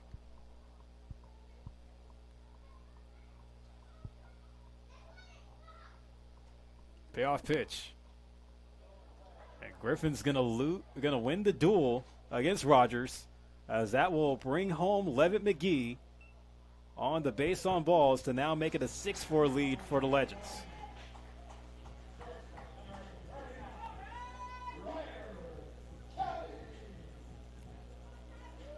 Ryder Kelly, who hit the solo leadoff home run at the beginning of this inning, which feels like an eternity ago if you're the Blues. Will come back up to the plate with the bags juiced.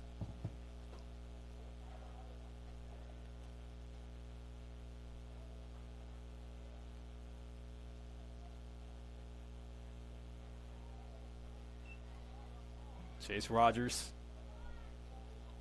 still can't find the strike zone here.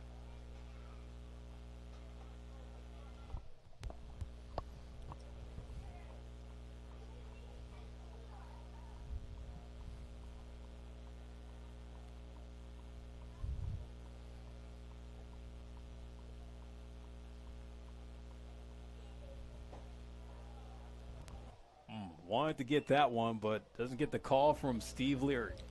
Yeah, pretty good miss, but when you've thrown five straight balls, Kelly's not going to be super aggressive. You're going to have to come in over the plate, challenge Kelly in order for him to pull the trigger.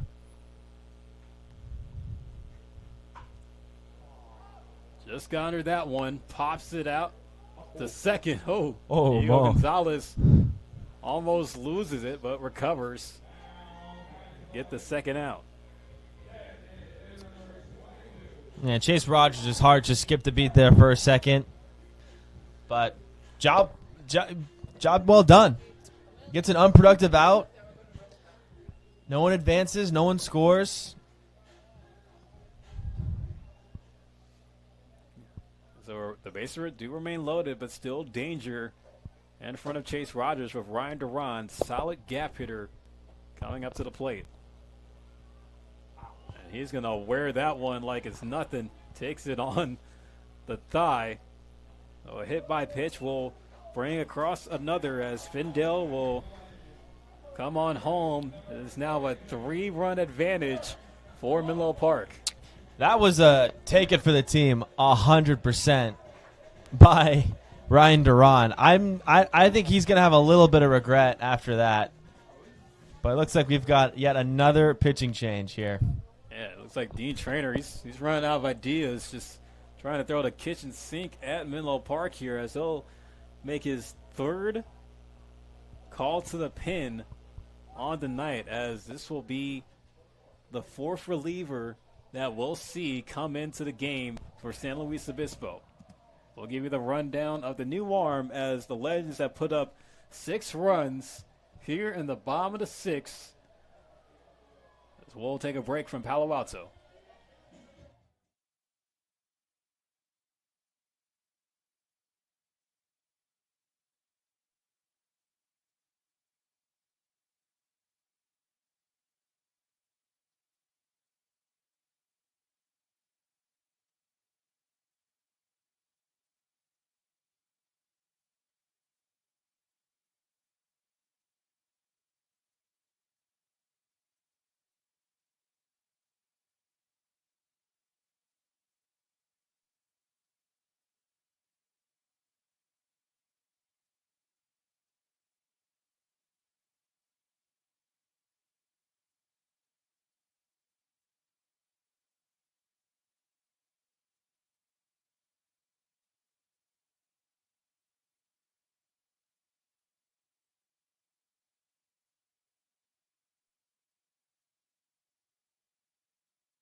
Matthew Betancourt will come out the pen for the Blues as he will see Eric Altmark, who delivered with the RBI triple in this 6-run inning where the Legends have pulled in front 7-4.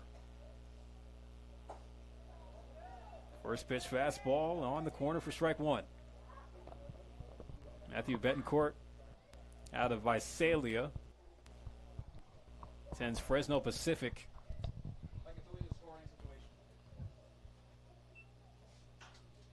Altmark listed the shallow left, but there's Murillo, runs it down to retire the side. And talk about some action by the Legends. They put up 6 in the 6. And it was headlined by the leadoff home run by Ryder Kelly. Eric Altmark delivers with an RBI triple. And Ethan Mooser with the RBI single. And Casey Levitt McGee able to drive in the go-ahead on the RBI double with a little bit of insurance added on, as we'll go to the 7th with the Legends holding now a 3-run lead here in Palo Alto on the Menlo Park Legends live stream network.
Well, the Legends trying to expose the 6-7 trend as they put up 6 runs in the 6th, as we now in the 7th inning with the Legends leading 7-4. But Christian Duarte back out on the rubber trying to protect this lead now for the Legends as the Blues with some work to do. It's going to be C.J. Moran to lead things off for us, San Luis Obispo. Yeah, the Blues defense has been sitting out on defense for a long time now. And so to get in the dugout is a huge relief, but now they got to put up some numbers here. They're trailing 3. They took the field last inning up 3, Phillip, and now here they are back in the batter's box down 3. So totally different mentality, mood right now for this Blues team. Yeah, well, the Legends, they might want to be thanking Dean Traynor for pulling Moose Cuellar early, because once he left the game, the bullpen just, just wasn't able to hold on to the lead for Cuellar, who had a solid 5 innings getting the start.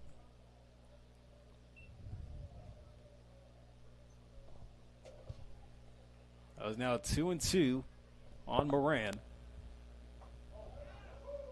Oh, Duarte tried to go out there.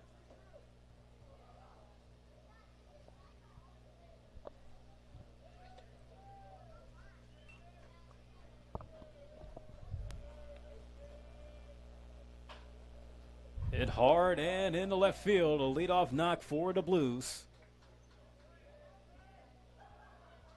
Well, if that's how you're going to get beat, that's how you want to get beat right there. Challenge him over the plate, no free passes. That's exactly how the Legends ran into some trouble in the second inning, back when they made a couple errors and the Blues had a big 3-run inning. And that's how the Legends were able to put together, as you said, 6 runs in this past inning, the 6th inning. So you want to challenge the Blues here. They gotta earn their way back in this game. Now strike one to Brendan Comerford. It's 1 for 3 on the game.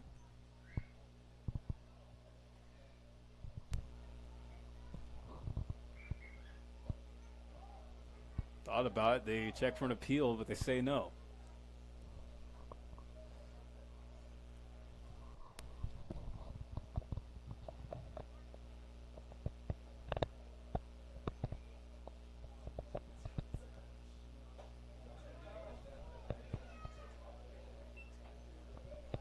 The 1-2. Duarte now in the driver's seat.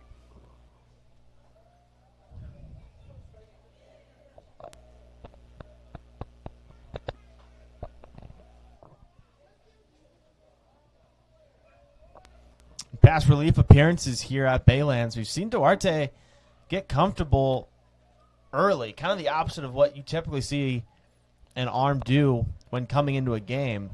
He gets real comfortable early in his outing, but towards the back end, he kind of can run into some command issues. But a good sign here is continuing to attack the strike zone despite a great offensive inning. However, with all the pitching changes and all the offense, it almost ices the pitcher a little bit, almost ices Duarte. So he took a little bit extra, more enthusiasm when back on the mound there, trying to get back into the rhythm, back into that intensity, back to that battle mindset. And a battle here, misses away. It's count now goes to 2 balls and 2 strikes.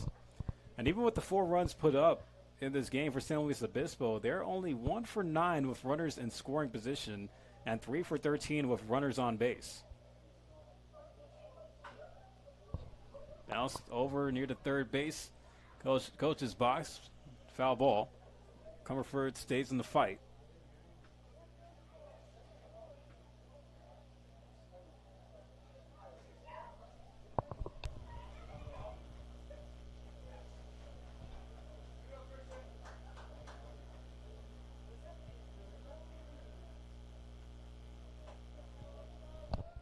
Duarte trying to paint the outside part. About to settle for a ball. Count now goes full. Real good 2-2 pitch. Make Comerford think up there. Make him overprotect that strike zone here on 3-2. Not a big lead at first. Beautiful breaking ball. Comerford doesn't like it. He's still chirping to Steve Leary. Making his way back to the dugout with some choice words. Comerford was trying to plead that curveball broke late, too late, and that's going to warrant some help there from his manager. Yeah, and here comes Dean Traynor giving his 2 cents here on the strike 3 call. Again, no ABS here, folks, so anything goes. Well, this is a dead end here. I mean, all he's really doing is just showing that he's standing up for his player. I mean, there's absolutely nothing that Steve Leary's going to do. That's what he's doing. He's telling him to go back to the dugout. There's nothing to argue. Yeah. Even if he is right, it should have been a ball. He's not going to go to Lee and Everett at the bases and overturn the call. So he's doing the right thing as a manager, I guess. He's standing up for his player. But, again, Comerford trying to argue that the curveball broke late. And when it crossed the plate, remember, it's a strike when it crosses the plate, and then it came down into the glove over the plate for Jackson. But Leary disagreed.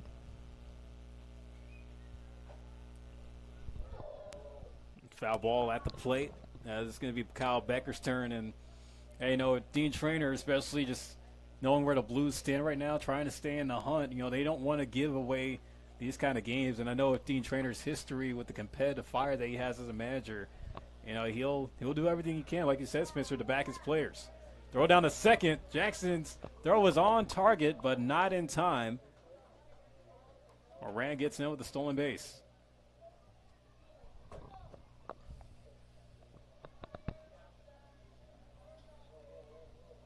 That's kind of the benefit of that intensity that a manager can bring sometimes. It can kind of reignite your team after a big inning that they allowed. Strike 2. Duarte continuing to go off speed.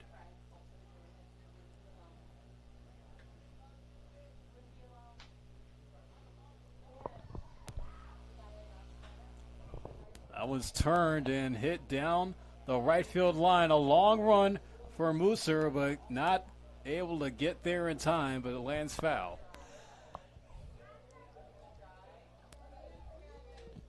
Great hustle by Musser. He really wanted to make that catch. He was steaming his way over there. But Kyle Becker was kind of sitting on a breaking ball there. He was all over that inside breaking ball from Duarte. But still out in front. I'd love to see him go back at that on the outside corner. Yeah. Duarte goes with the hard stuff for strike 3. Back-to-back strikeouts add on to his tally. And Duarte doing an excellent job retiring the 3 and the 4 hitters. So let's see what he does with Diego Murillo, the 5 hitter.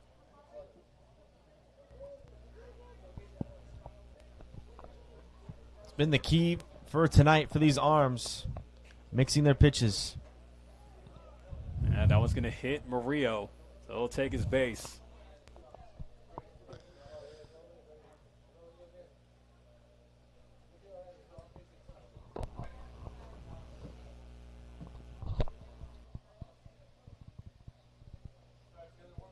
Whereas at first and second now for actually, it's going to be a pinch hitter coming on for Johnny Rodriguez.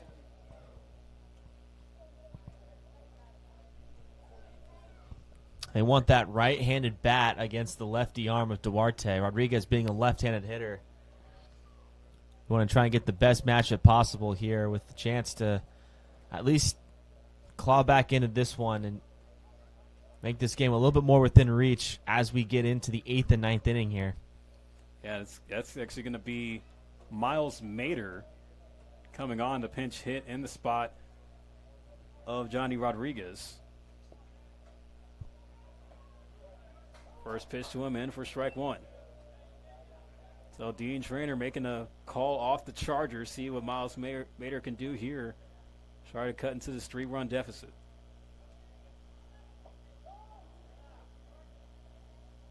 And that one's going to clip Mader, so another hit by pitch given up by Duarte.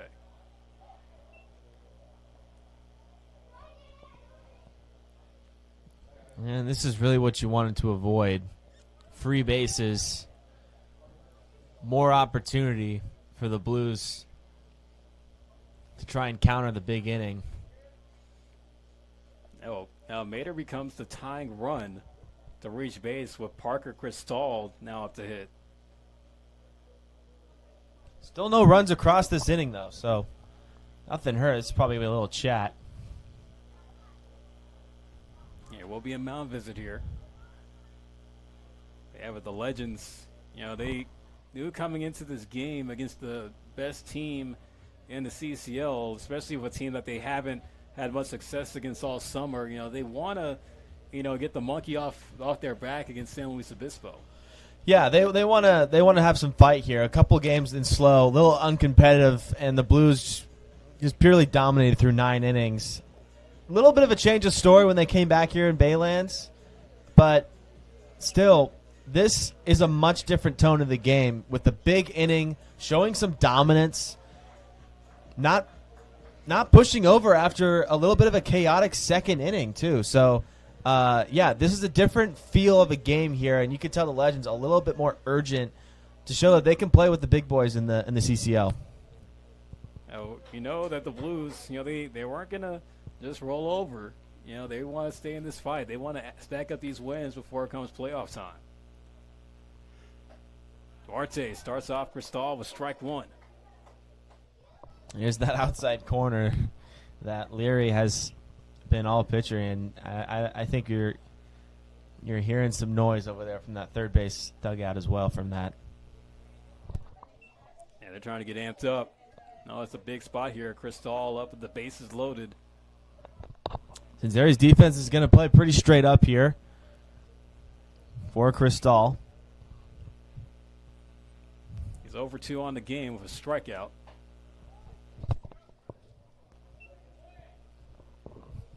Nowhere to put Cristal, so a 2-1 pitch, you're going to see a challenge from Duarte. We mentioned earlier, Cristal does have some power. 15 home runs he hit at West Valley this past season as he has the commitment to San Diego State, lock, stocked, and barreled.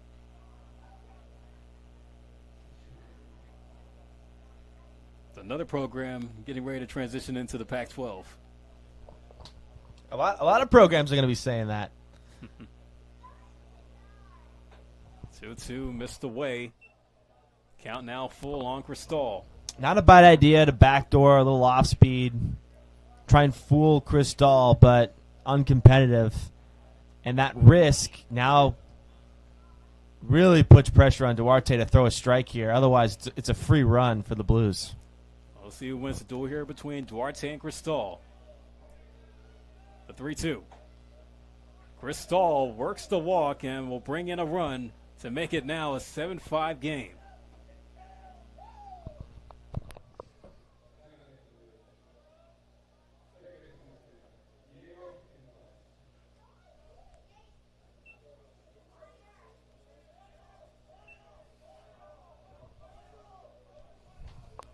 There's Diego Gonzalez.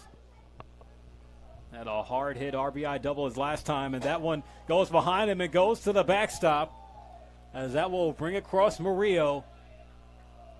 As now a 1-run ball game. Yeah, just more gift runs here.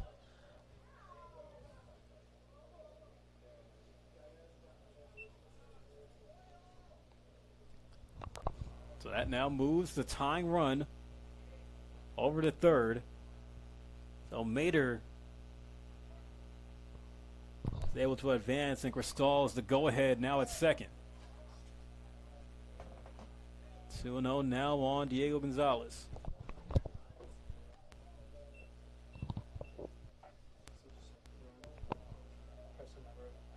And Duarte just needs to get this out. He's going to miss that one high and in. And they try to backdoor at third. Mater able to get back. Jackson playing the hero card there, trying to make a big play. Help Duarte get out of this inning. Little risky, though. Good job by Altmark to keep a glove on that. Keep that from going into left field.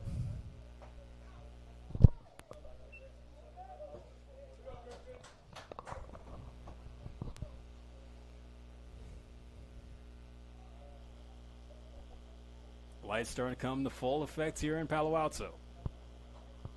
Swung on and fouled to the net. Count now full. Oh, here we go again. Duarte with another dual battle, this time with Gonzalez. Still has a chance to get out of this inning with his team in front. Here's the payoff. And they'll win the duel and maintain the lead for the Legends. So the Blues able to bring across 2, but not able to equalize in the top half of the 7th. As this stretch time here at Baylands Park, 7-6, the Legends still lead.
On the bottom of the seventh, and what has been a thrill of a game here tonight at Baylands Park, here on the Menlo Park Legends live stream network.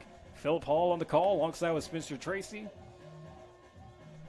And it's going to be Joey D'Amelio to lead off for the Legends, trying to get some insurance and extend this one-run lead. The Blues able to get 2 across in the top half of the seventh. Yeah, your offense goes right back to work now. A one-run lead is not safe.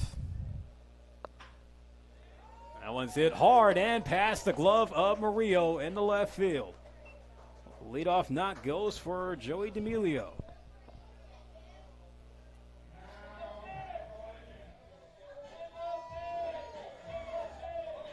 As Ethan Mooser steps in, got one more this day in baseball history nugget for you, Spencer. Hit me. All right, well, in 1954, MLB's first majority black starting lineup takes the field. That's right, the Brooklyn Dodgers starred Jim Gilliam, Jackie Robinson, Sandy Amoros, Roy Campanella, and Don Newcomb against the Milwaukee Braves, being the first major league lineup made up of a majority of black players. The Dodgers would go on to win that game 2-1, and then the following year, the Brooklyn Dodgers would win the World Series in 1955 against their arch rival, the New York Yankees, with the players named still on the roster. Ah, you gotta love that. That's a great piece of history. And you say that as a Giants fan. Yeah, So, that's true. Yeah, that's true. of course, the Dodgers and the Giants, they've always had those big-time matchups, even being on the East Coast. Backhand at first. They get one at second. Murillo back there for the double play. Really nice play by C.J. Moran to backhand that steamer from Mooser. Throw it over to Murillo. Quickly 360 and sprint his way back to first to field the double play there. But, yeah, a really cool part in history of what Branch Rickey and the Brooklyn Dodgers did in the 50s. Really a dominant stretch by that organization as well. Yeah, the Dodgers, they were definitely cooking when, they were in their peak in Brooklyn before they moved out to L.A. But, you just think about how loaded those Dodger teams were. Oh, so good.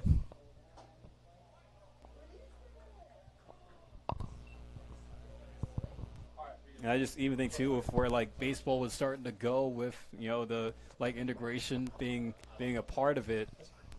You can still give a lot of credit to what was being done. Like you mentioned with Branch Rickey being the head man behind it.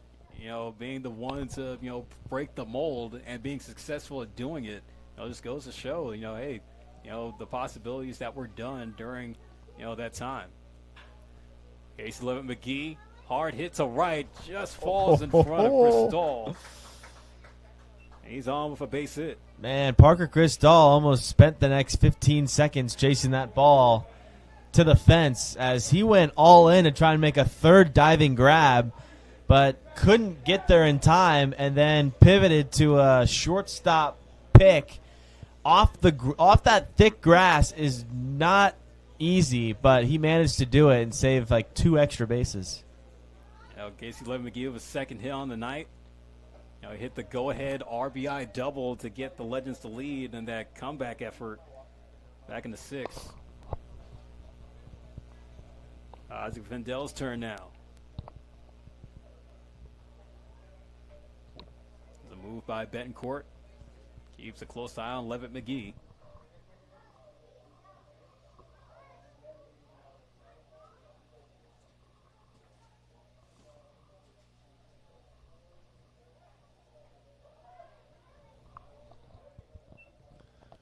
A close one there. Levitt McGee trying to get that shuffle jump off Betancourt. But he picked off at the right time. However, McGee able to slip his hand back in safely.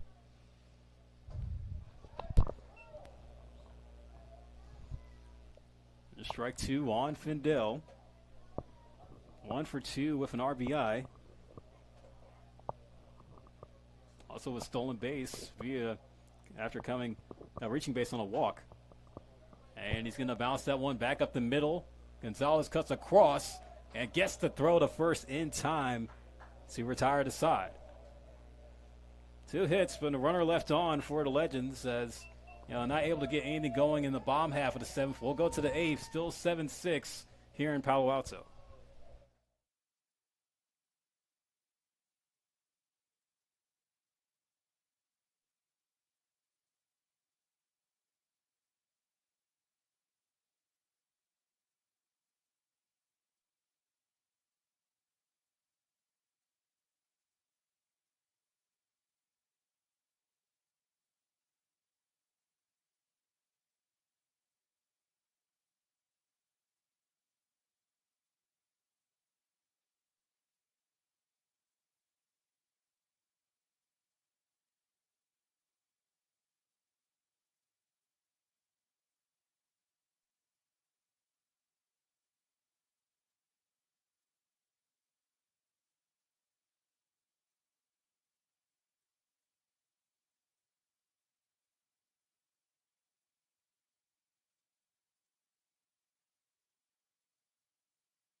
The Blues still trail by 1 as they'll come back up to the plate here in the 8th inning.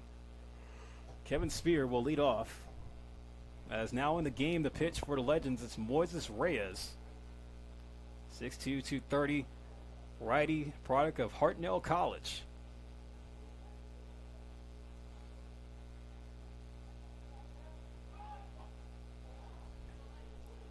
First pitch misses in for ball 1 from Reyes.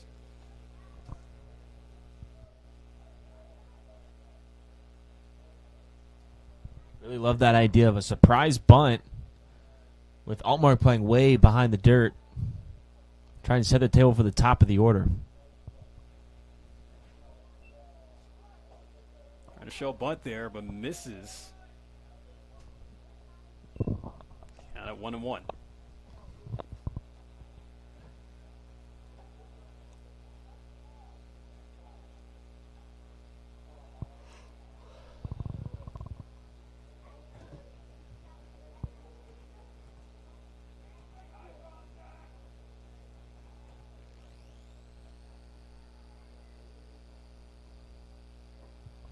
Strike 2 by Reyes. Good pitch. Just tails back in. Really nice slider. I was thinking a slider or like a curveball there, and it comes back in the zone.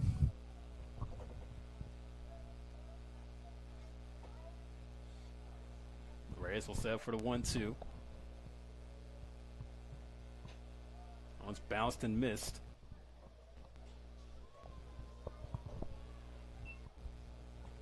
Spear 0 for 3 on the game.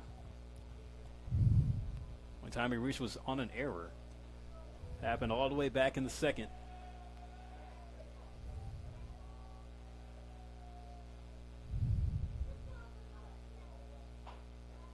A roll over that one. Over at 3rd. Picked up.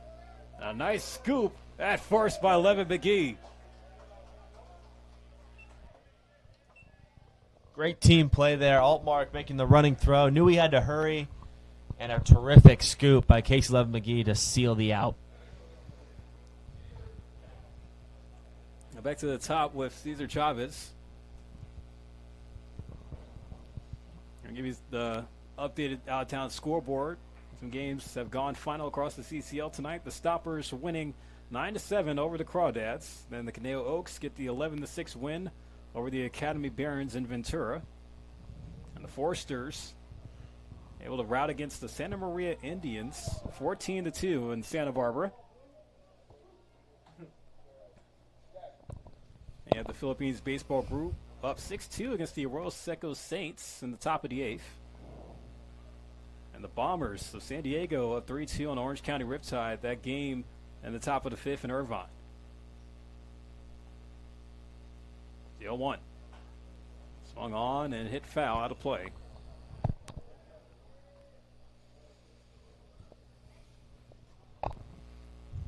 Blues are going to need some light here. It's only a one-run game, though, so.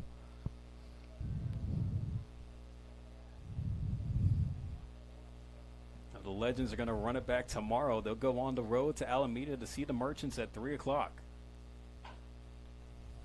Bounce to first. And it's a foul ball. And as for the Blues, they'll make their way back down. Well, not back down, to, at least to SoCal to see the Foresters. You know, the Blues, they're on the Central Coast, not exactly SoCal nor NorCal, more like in the middle. Central Cal. There you go. The 0-2 from Reyes. Don't hit that pitch selection there from Reyes. Heading to count 0-2. Chavez is in swing mode with a couple foul balls with 2 strikes in this at-bat. See if he goes in after one. Still ahead in the count.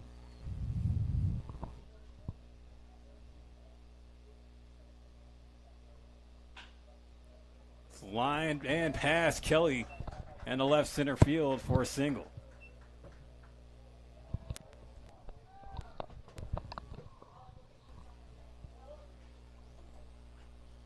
Now Chavez breaks out of the 0-4 with his first hit on the night. CJ Moran, who's dominant in this one, 3 for 4 at the plate with an RBI.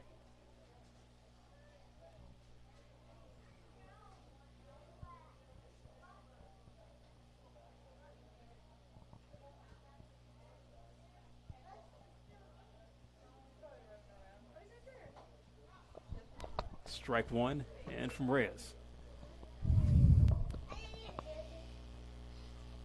Line tonight, the Blues, 6 runs, 7 hits, no errors. The Legends, 7 runs on 8 hits and 3 errors. Runner takes off. Jackson can't grasp it and won't get the throw off. Chavez is in with stolen base, putting himself in scoring position. And it was going to be a miracle for Jackson to even have a shot to nab Chavez at second. I mean, he just read Reyes' timing to the plate like a book. I mean, he had a couple shuffles and a head start. Just no shot.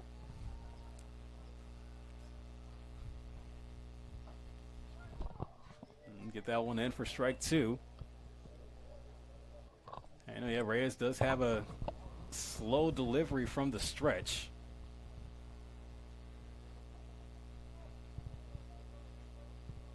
The head here on Moran. Even a close eye at second.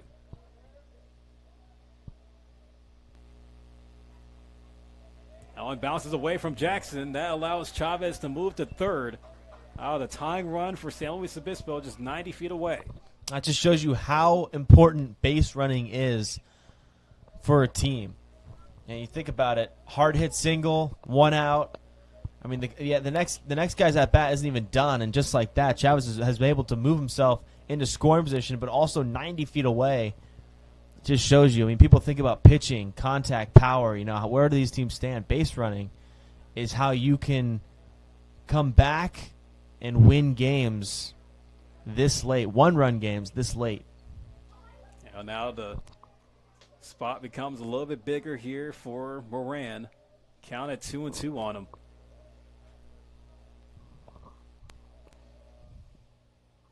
Swing and a miss.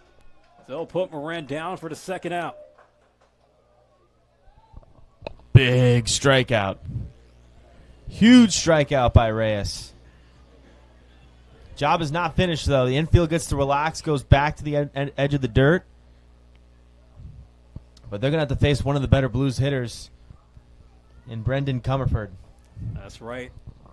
Comerford up with the tying run, still at third with 2 away. Reyes drops in a first pitch strike to him. Beautiful breaking ball on the outside part of the plate. Almost an automatic take this early in the count for Comerford. Not sitting first pitch curveball here with a chance to tie the game. Get out in front. Good job by Reyes. Back up the middle, and this game is tied. Chavez will score, and Comerford comes up with the equalizer as that pumps up the Blues dugout. Yeah, I tried to pair a fastball with that breaking ball. He located it so well, but the fastball right down Broadway, and a good hitter like Brendan Comerford is going to be all over it, and he ties this ball game up at 7. You can now give Comerford 20 RBIs on the summer with that base hit. It's now a 7-7 tie here in the 8th. Swung on and missed to Kyle Becker. Brendan Comerford, was recently in the transfer portal, leaving Gonzaga for Seattle University.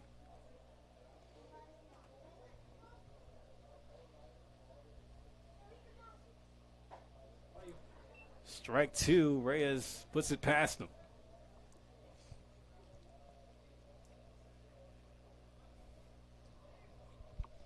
I wouldn't mess around with this 0-2 count. Comerford's might have some ideas of swiping second here. I would just go after Becker. I miss away there. Or like a waste pitch. Becker didn't try to bite for it, though.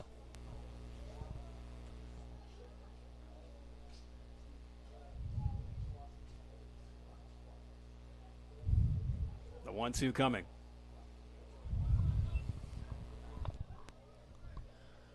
Big block there from Ethan Jackson. I mean, his defense is going to have to shine in this second half of the game. These final couple outs of the game. Keep that go-ahead run at first base.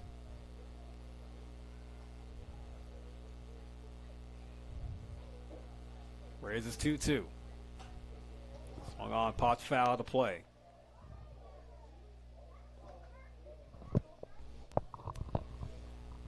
It's going to be Jackson, Griffin, and Kelly due up when the sides change in the bottom of the 8th. The lights have taken over to illuminate the field here as we get deeper into the night. The 2-2 pitch. Missed inside, ball 3. It's a really good take by Kyle Becker. Full count. Comerford's going to go here with 2 outs. Now Reyes trying to win the duel at the plate.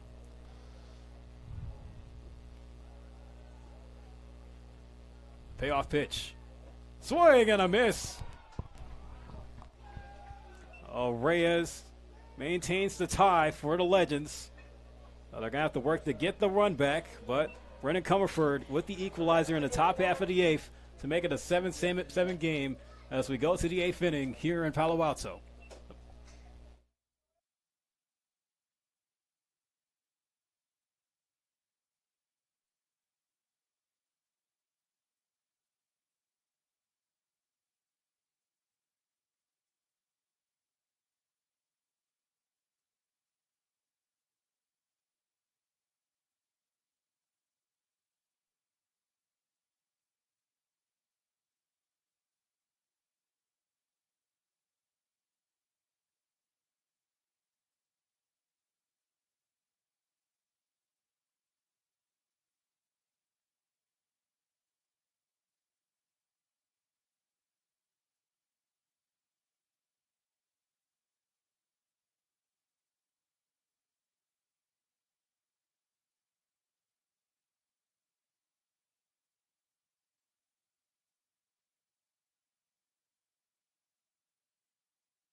The Legends trying to get that run back and get the lead back as we're now here in the bottom of the 8th. It was been a back-and-forth game with the Blues not going away just yet. Matthew Betancourt still on the mound with Ethan Jackson leading off for Menlo Park. And I'll look at strike one.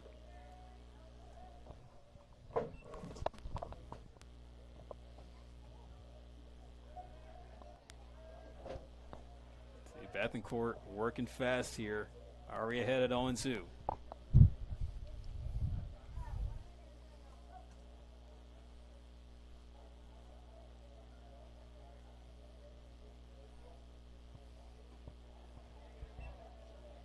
Gonna lay that one off. Count now 1-2. After Dean Traynor went through nearly half his bullpen in that 6th inning, he's really found the guy that potentially close out this game in Matthew Betancourt. He's been doing quite a solid job and to keep the Legends offense off balance after they had that big 6th inning. There's allowed just 2 hits, and none of them have safely reached second base yet.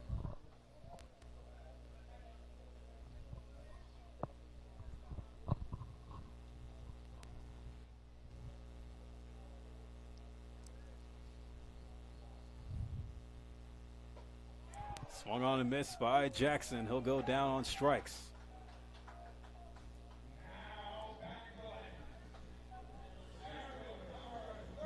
It's going to be Mason Griffin's turn. The lineup turns back to the top.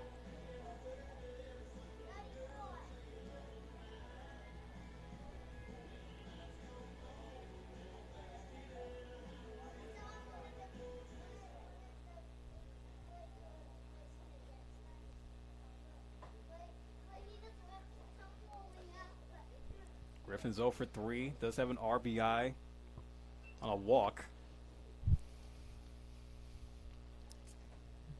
Doesn't matter how he gets on. The Legends need him on base. Off the end there, but foul to the left.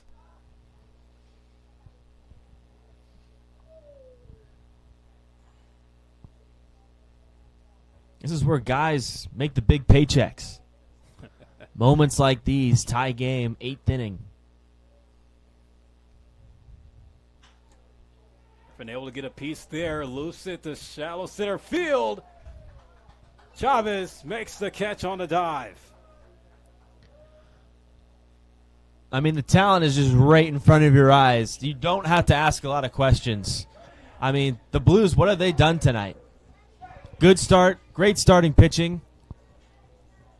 Timely hitting, taking advantage of mistakes, gap-to-gap power, and how about they've had about 3 or 4 diving catches, and a couple really smooth plays on the infield too. This team was just hard to beat in every way. There's one more threat in front of him, Ryder Kelly, who hit the solo home run in the 6th to start that 6-run rally. Takes it inside. Check for an appeal. Count at 1-1.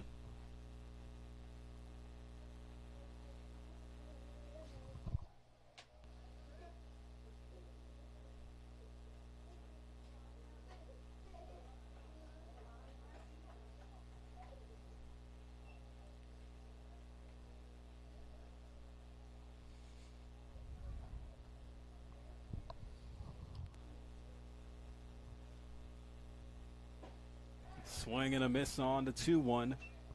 Count now even at 2-2.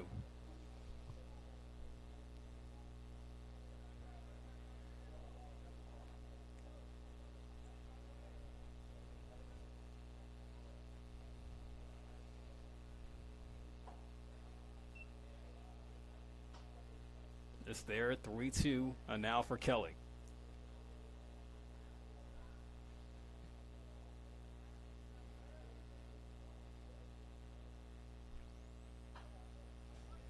Foul and let go of his bat. That time stays alive. Did his best Noah Klube impersonation right there. If you tuned in on Wednesday night, pitches were hitting. Noah Klube was the starter, and he hit. First swing, Bat went down the left field line. See if we can try to win the duel here against Betancourt.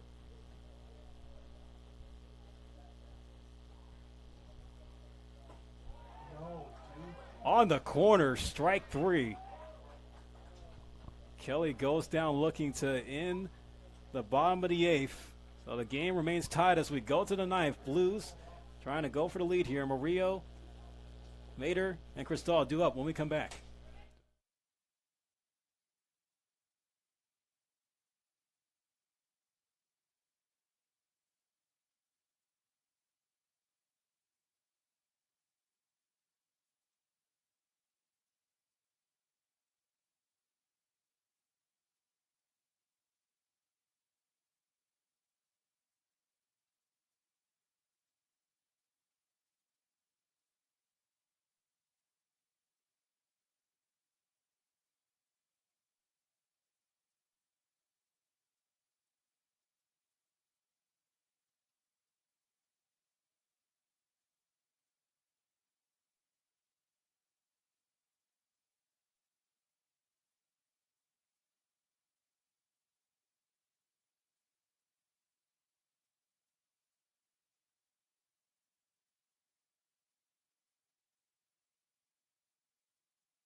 Welcome back to the Menlo Park Legends live stream network as we begin the top half of the 9th inning here. But we are all notched at 7 apiece. It was a chaotic 3-run second inning by the Blues, which quickly the Legends flipped after trailing 4-1 heading into the 6th, put up 6 runs, and then the Blues again responding with 3 more, with 2 in the 7th and 1 in the 8th, and now here we stand at 7-7. Moises Reyes stays on the bump to face Diego Murillo, the shortstop. Murillo pops this one shallow into foul territory, but the first baseman, Case Levin McGee, will run out of room. It's anyone's ball game here. Both teams have gone pretty deep into their bullpen. The Blues are playing their 4th consecutive game with their week starting on Tuesday. And here they are Friday. And there's a beautiful slider that catches the outside corner to put Reyes ahead in the count, 1 ball and 2 strikes.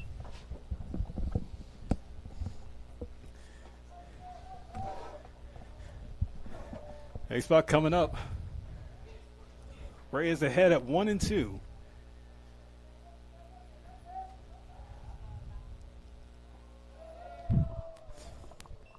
Missed away.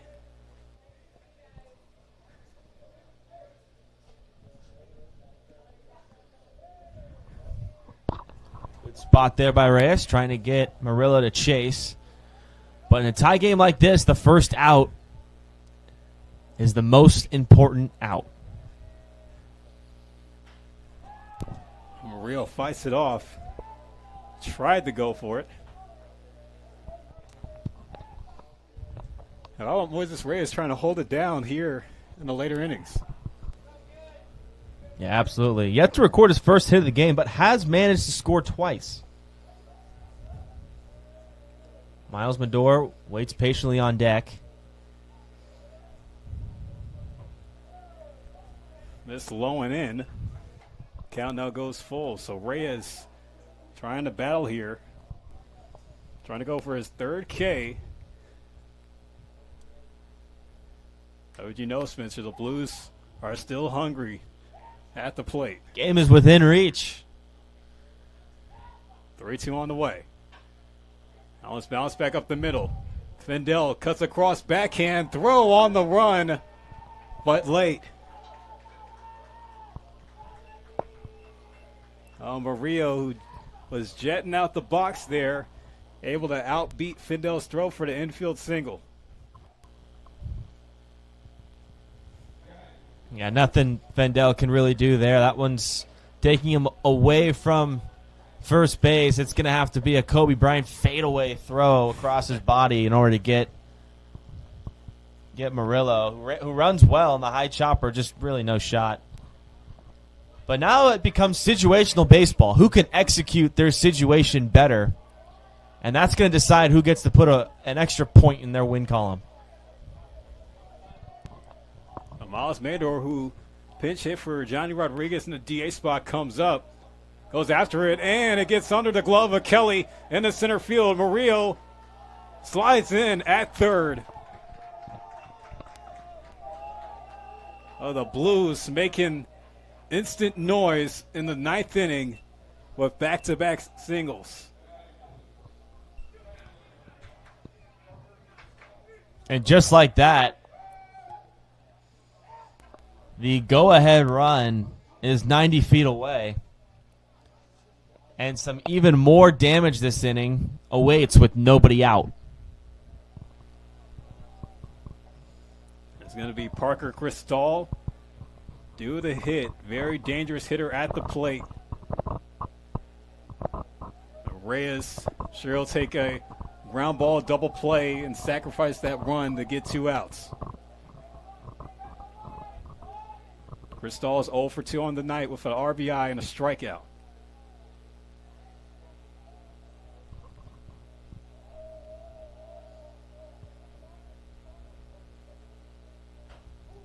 Goes after the first pitch, but fouls it over near the on-deck circle.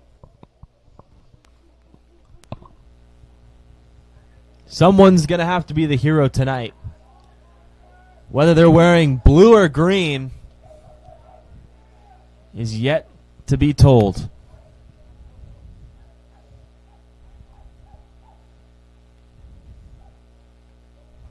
Strike 2, swung on and missed by Cristal. And you can just tell by the reaction after the swing, he wanted that one. Yeah, he would love to see that pitch again. Got to be smart here if you're Moises Reyes.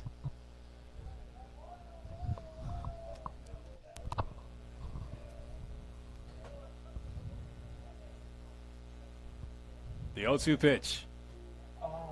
That one gets past Jackson. It's a drop third strike.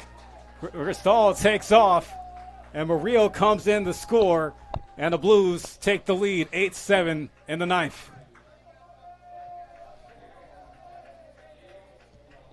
To trade a strikeout for a run is just crushing there. Well, now wait a minute. Now, say that's Matt Everett coming in to talk with Steve Leary, and so does David Lee. The umpires will join to see if they want to rule it. I dropped their strike again. It's the rule is on a play like that, a runner can advance. Actually, instead, they're going to call that a strikeout on Cristal.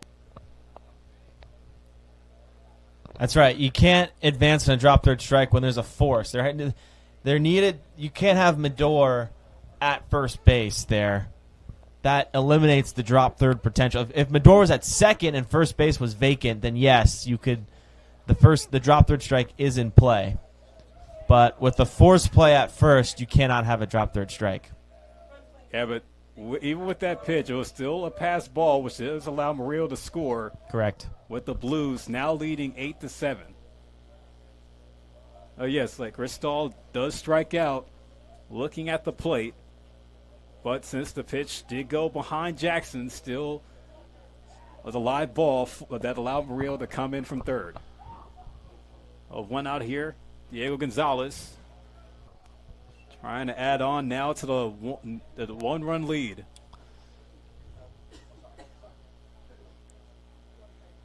Yeah, Reyes needs to get his team in the dugout, only needing to chase one here. Got to minimize the damage. Yeah, Mater now at second.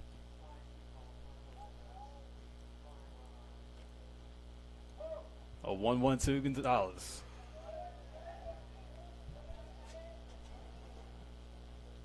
Count now goes to 2-1.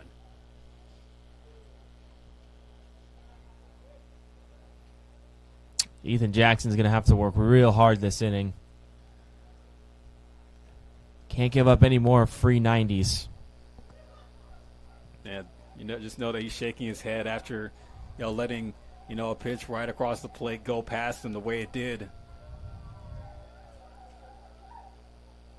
Raises 2-1. On the corner, strike two. Here's that pitch that's been there all game. Got to take advantage of the strike zone. That's in your favor.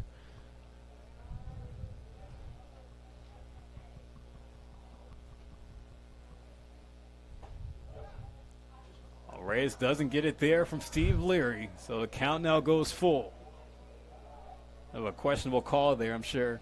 The Legends dugout, they had a reaction to that one. I think the frustration is not. It's just a call that's been there all night, and you really need a strikeout.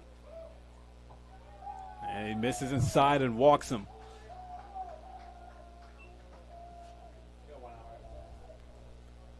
But that does still set up for the double play chance. Correct. Yeah, that's the bright spot there. You don't move anyone over into scoring position. No one advances there. Gotta search for a ground ball here. Get your boys in the dugout. But more importantly, you have to make the play. In order to keep this a one-run game, the Legends have to make their next play. Kelly and Findell playing close to second up the middle. It's Kevin Spear now up to hit.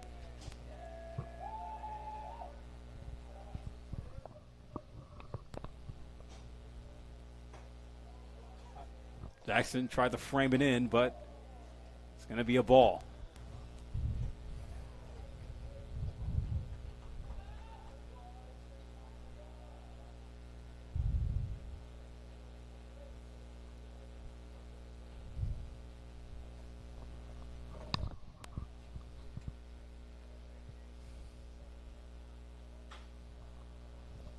Hit foul over on the third base side. Spear tonight's 0 for 4. Only time he reached was on an error, and he came around to score. Back in the second inning, which feels like an eternity ago, when the Blues were able to get the early scoring going, up 3-0 after the top half of the second. 1-1 pitch, strike two, throw down to third, and he's out. Ethan Jackson able to gun down Mater, who was trying to go for third base, sliding in, but was just too late. Just like that, there's two gone. Big play from Ethan Jackson there. And especially in a hitter's count now, 3-1. 1-2. Chance just one pitch away from getting out of this inning and only needing one run to keep their hopes alive. A 1-2 from Reyes. High and in. Spear leans back out of the way. Little chin music there. Spear didn't like the song very much. He's taking a second. Not a fan of that tune. Yeah, taking a second to reset back in the box. Reyes will try again. A 2-2 on the way. And he got him. So we're headed to the bottom of the ninth, folks. The Legends with one more shot to try to take down the Blues after they were able to get the go-ahead run to come across on a pass ball. But for Menlo Park, in the last of the ninth, it'll be Duran, Altmark, and Emilio due up here in Palo Alto as you are tuned in to Menlo Park Legends Baseball on the Menlo Park Legends live stream network.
Here we are in the bottom of the ninth, folks, in Palo Alto. Well, it's been a fun night of baseball. The Legends down to their last shot to try to see if they could get a win against the Blues, who are trying to go 5-0 in the season series here in 2026 against Menlo Park. Ryan Duran will lead off for the Legends, with now Brendan Comerford coming in the pitch for the save opportunity. Foul tip on the first pitch to Duran. And going over to third base will be Brady Alves coming off the bench for San Luis Obispo. Duran lays off there outside.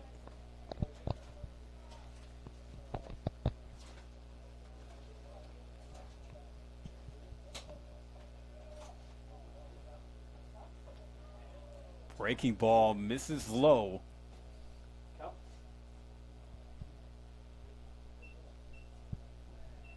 Duran is 1 for 2 with an RBI on the game.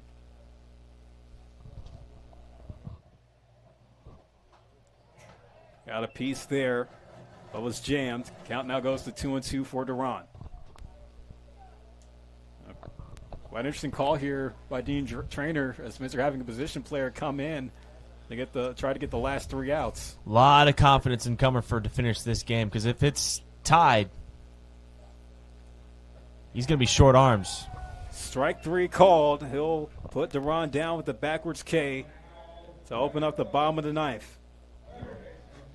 That's a really good start. It's a textbook start. When you're trying to close out a game late in a 1-run game, you need that first out. So Eric Altmark will be up to hit. Swing, rolls it. That's to the side of mound. Comerford leaves it and gets the throw to first. 2 away. That's the beauty of a third baseman coming in the pitch, Phillip, is they know how to get off the mound and field a ground ball. Set their feet and throw a rocket over to first. He's been doing it all night at third base, this time coming off the bump. Not easy, but a good play from Comerford. The Legends now down to their last hope, and Joey D'Amelio, who we remember, Spencer, had that 2-homer game when he hit that home run in the 9th inning to help the Legends try to cut close to the South Bay Storm, but weren't able to get it done. Just a run short back on Wednesday night. But now he's up with a chance to try to go for an equalizer. Down 0-1. Strike 2, Comerford able to paint the corner, and he's working fast, trying to put D'Amelio down to close the night. He looks in and will deliver the 0-2 pitch. Swung on and missed. Emilio goes down on 3 pitches to end the ball game, as the San Luis Obispo Blues once again take down the Legends and have swept the season series against Menlo Park here in 2026, as they get it done for the second time on the season here in Palo Alto, as they were able to re-spark the offense in the later innings, as they were able to get the tying run across in the 8th and get the go-ahead across in the top half of the 9th, which was just enough to come back and beat the Legends.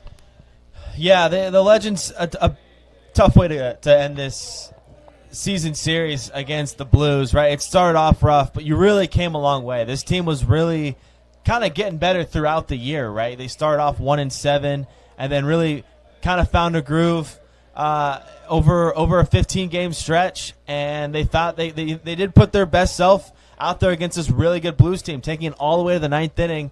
But, I mean, if you eliminate just the 6th inning, this game is a little lopsided. So I think they needed to play a clean 1-9, and they just couldn't do that. They almost did enough in that 6th inning, but some highlights there. But yeah, the Blues outplay them towards the end of that game. Yeah, the Blues come out on top with the 8-7 win, and you can even highlight the solid performance that we saw early on with Moose Cuellar going those 5 innings, only giving up the 1 run and striking out 7 Legends hitters at the plate. But once it turned over to the bullpen, that's where it started to go downhill for San Luis Obispo, when the Legends, sparked up on the offense, putting together that 6-run bottom half of the 6th to get the lead. But the Blues, as we know, with how good of a team they are, they weren't going to go away easily, as they were able to combine for 5 runs in the last 4 innings played.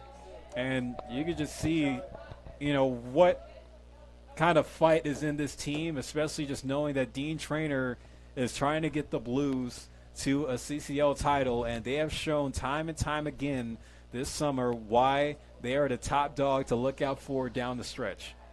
Yeah, shout out to Dean Traynor, because we were kind of snickering a bit in here when they kept going. He kept going to a new arm in the 6th inning, and he just had the vision. He saw that the guys he was putting out there, Gallegos, Gok, Rogers, they didn't have the stuff. They didn't have the stuff, and instead of waiting for them to click in, he knew, like, 6th inning, this game is getting towards the late half, and he knows the Legends can keep stomping at them and really make this game out of reach. So he finally finds his arm in Betancourt, who does a great job of throwing 2 1/3 shutout innings, and then makes the risky move, going to his third baseman Comerford, but clearly that was the guy in the situation. So great managing tonight in the second half of this game when things got a little rocky. Yeah, Brendan Comerford showing some two-way prowess out there, able to get the 3-out save, just facing 3 hitters and striking out 2 of them at the plate.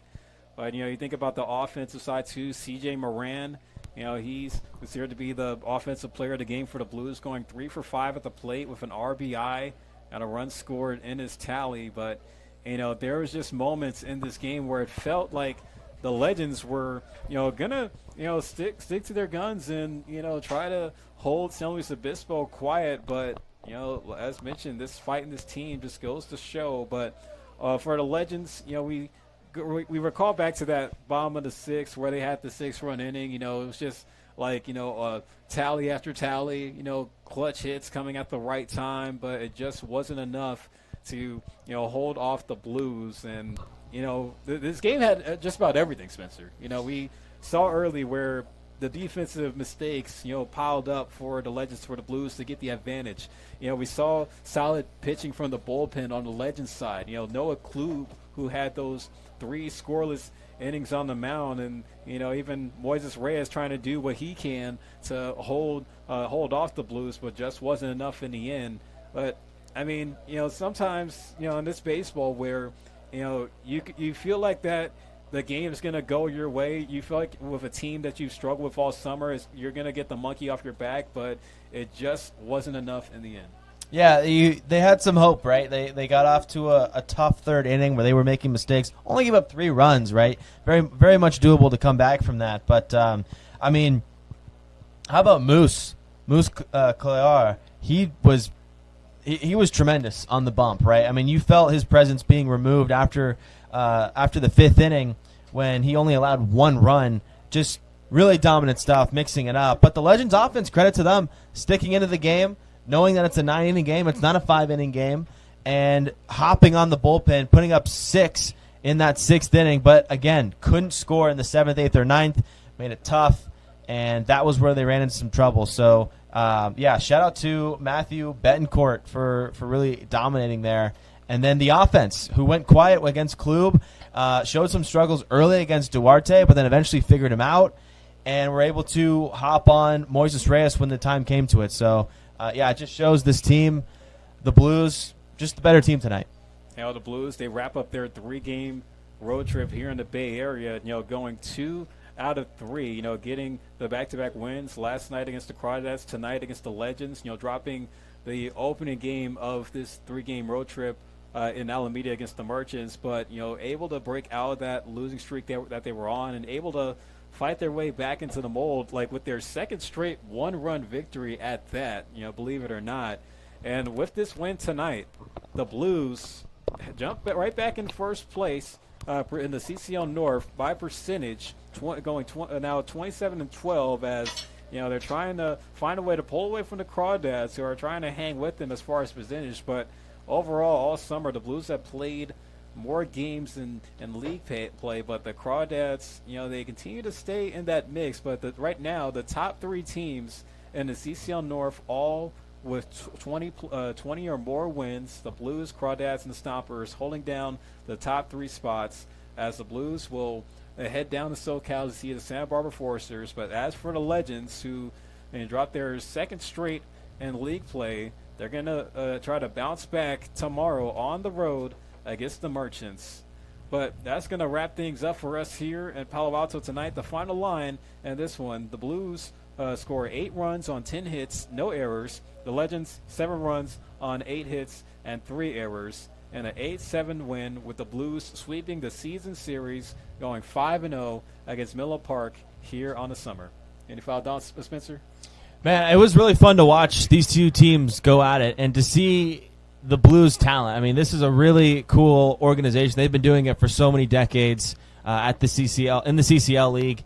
And it was really cool to see the Legends, who obviously couldn't match that talent early in the year, but clearly towards the end of the season, this team was right up there with them. This game was tied in the 9th inning, and even when the Blues could have really have taken a 2 or maybe even 3-run lead in the 9th inning, you saw Moises Reyes really lock in, get his team a chance, and that was really cool to see.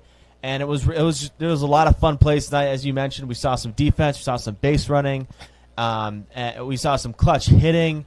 It was a really fun night. It was a really great game of baseball, and it's a testament to these two teams putting in the work this summer.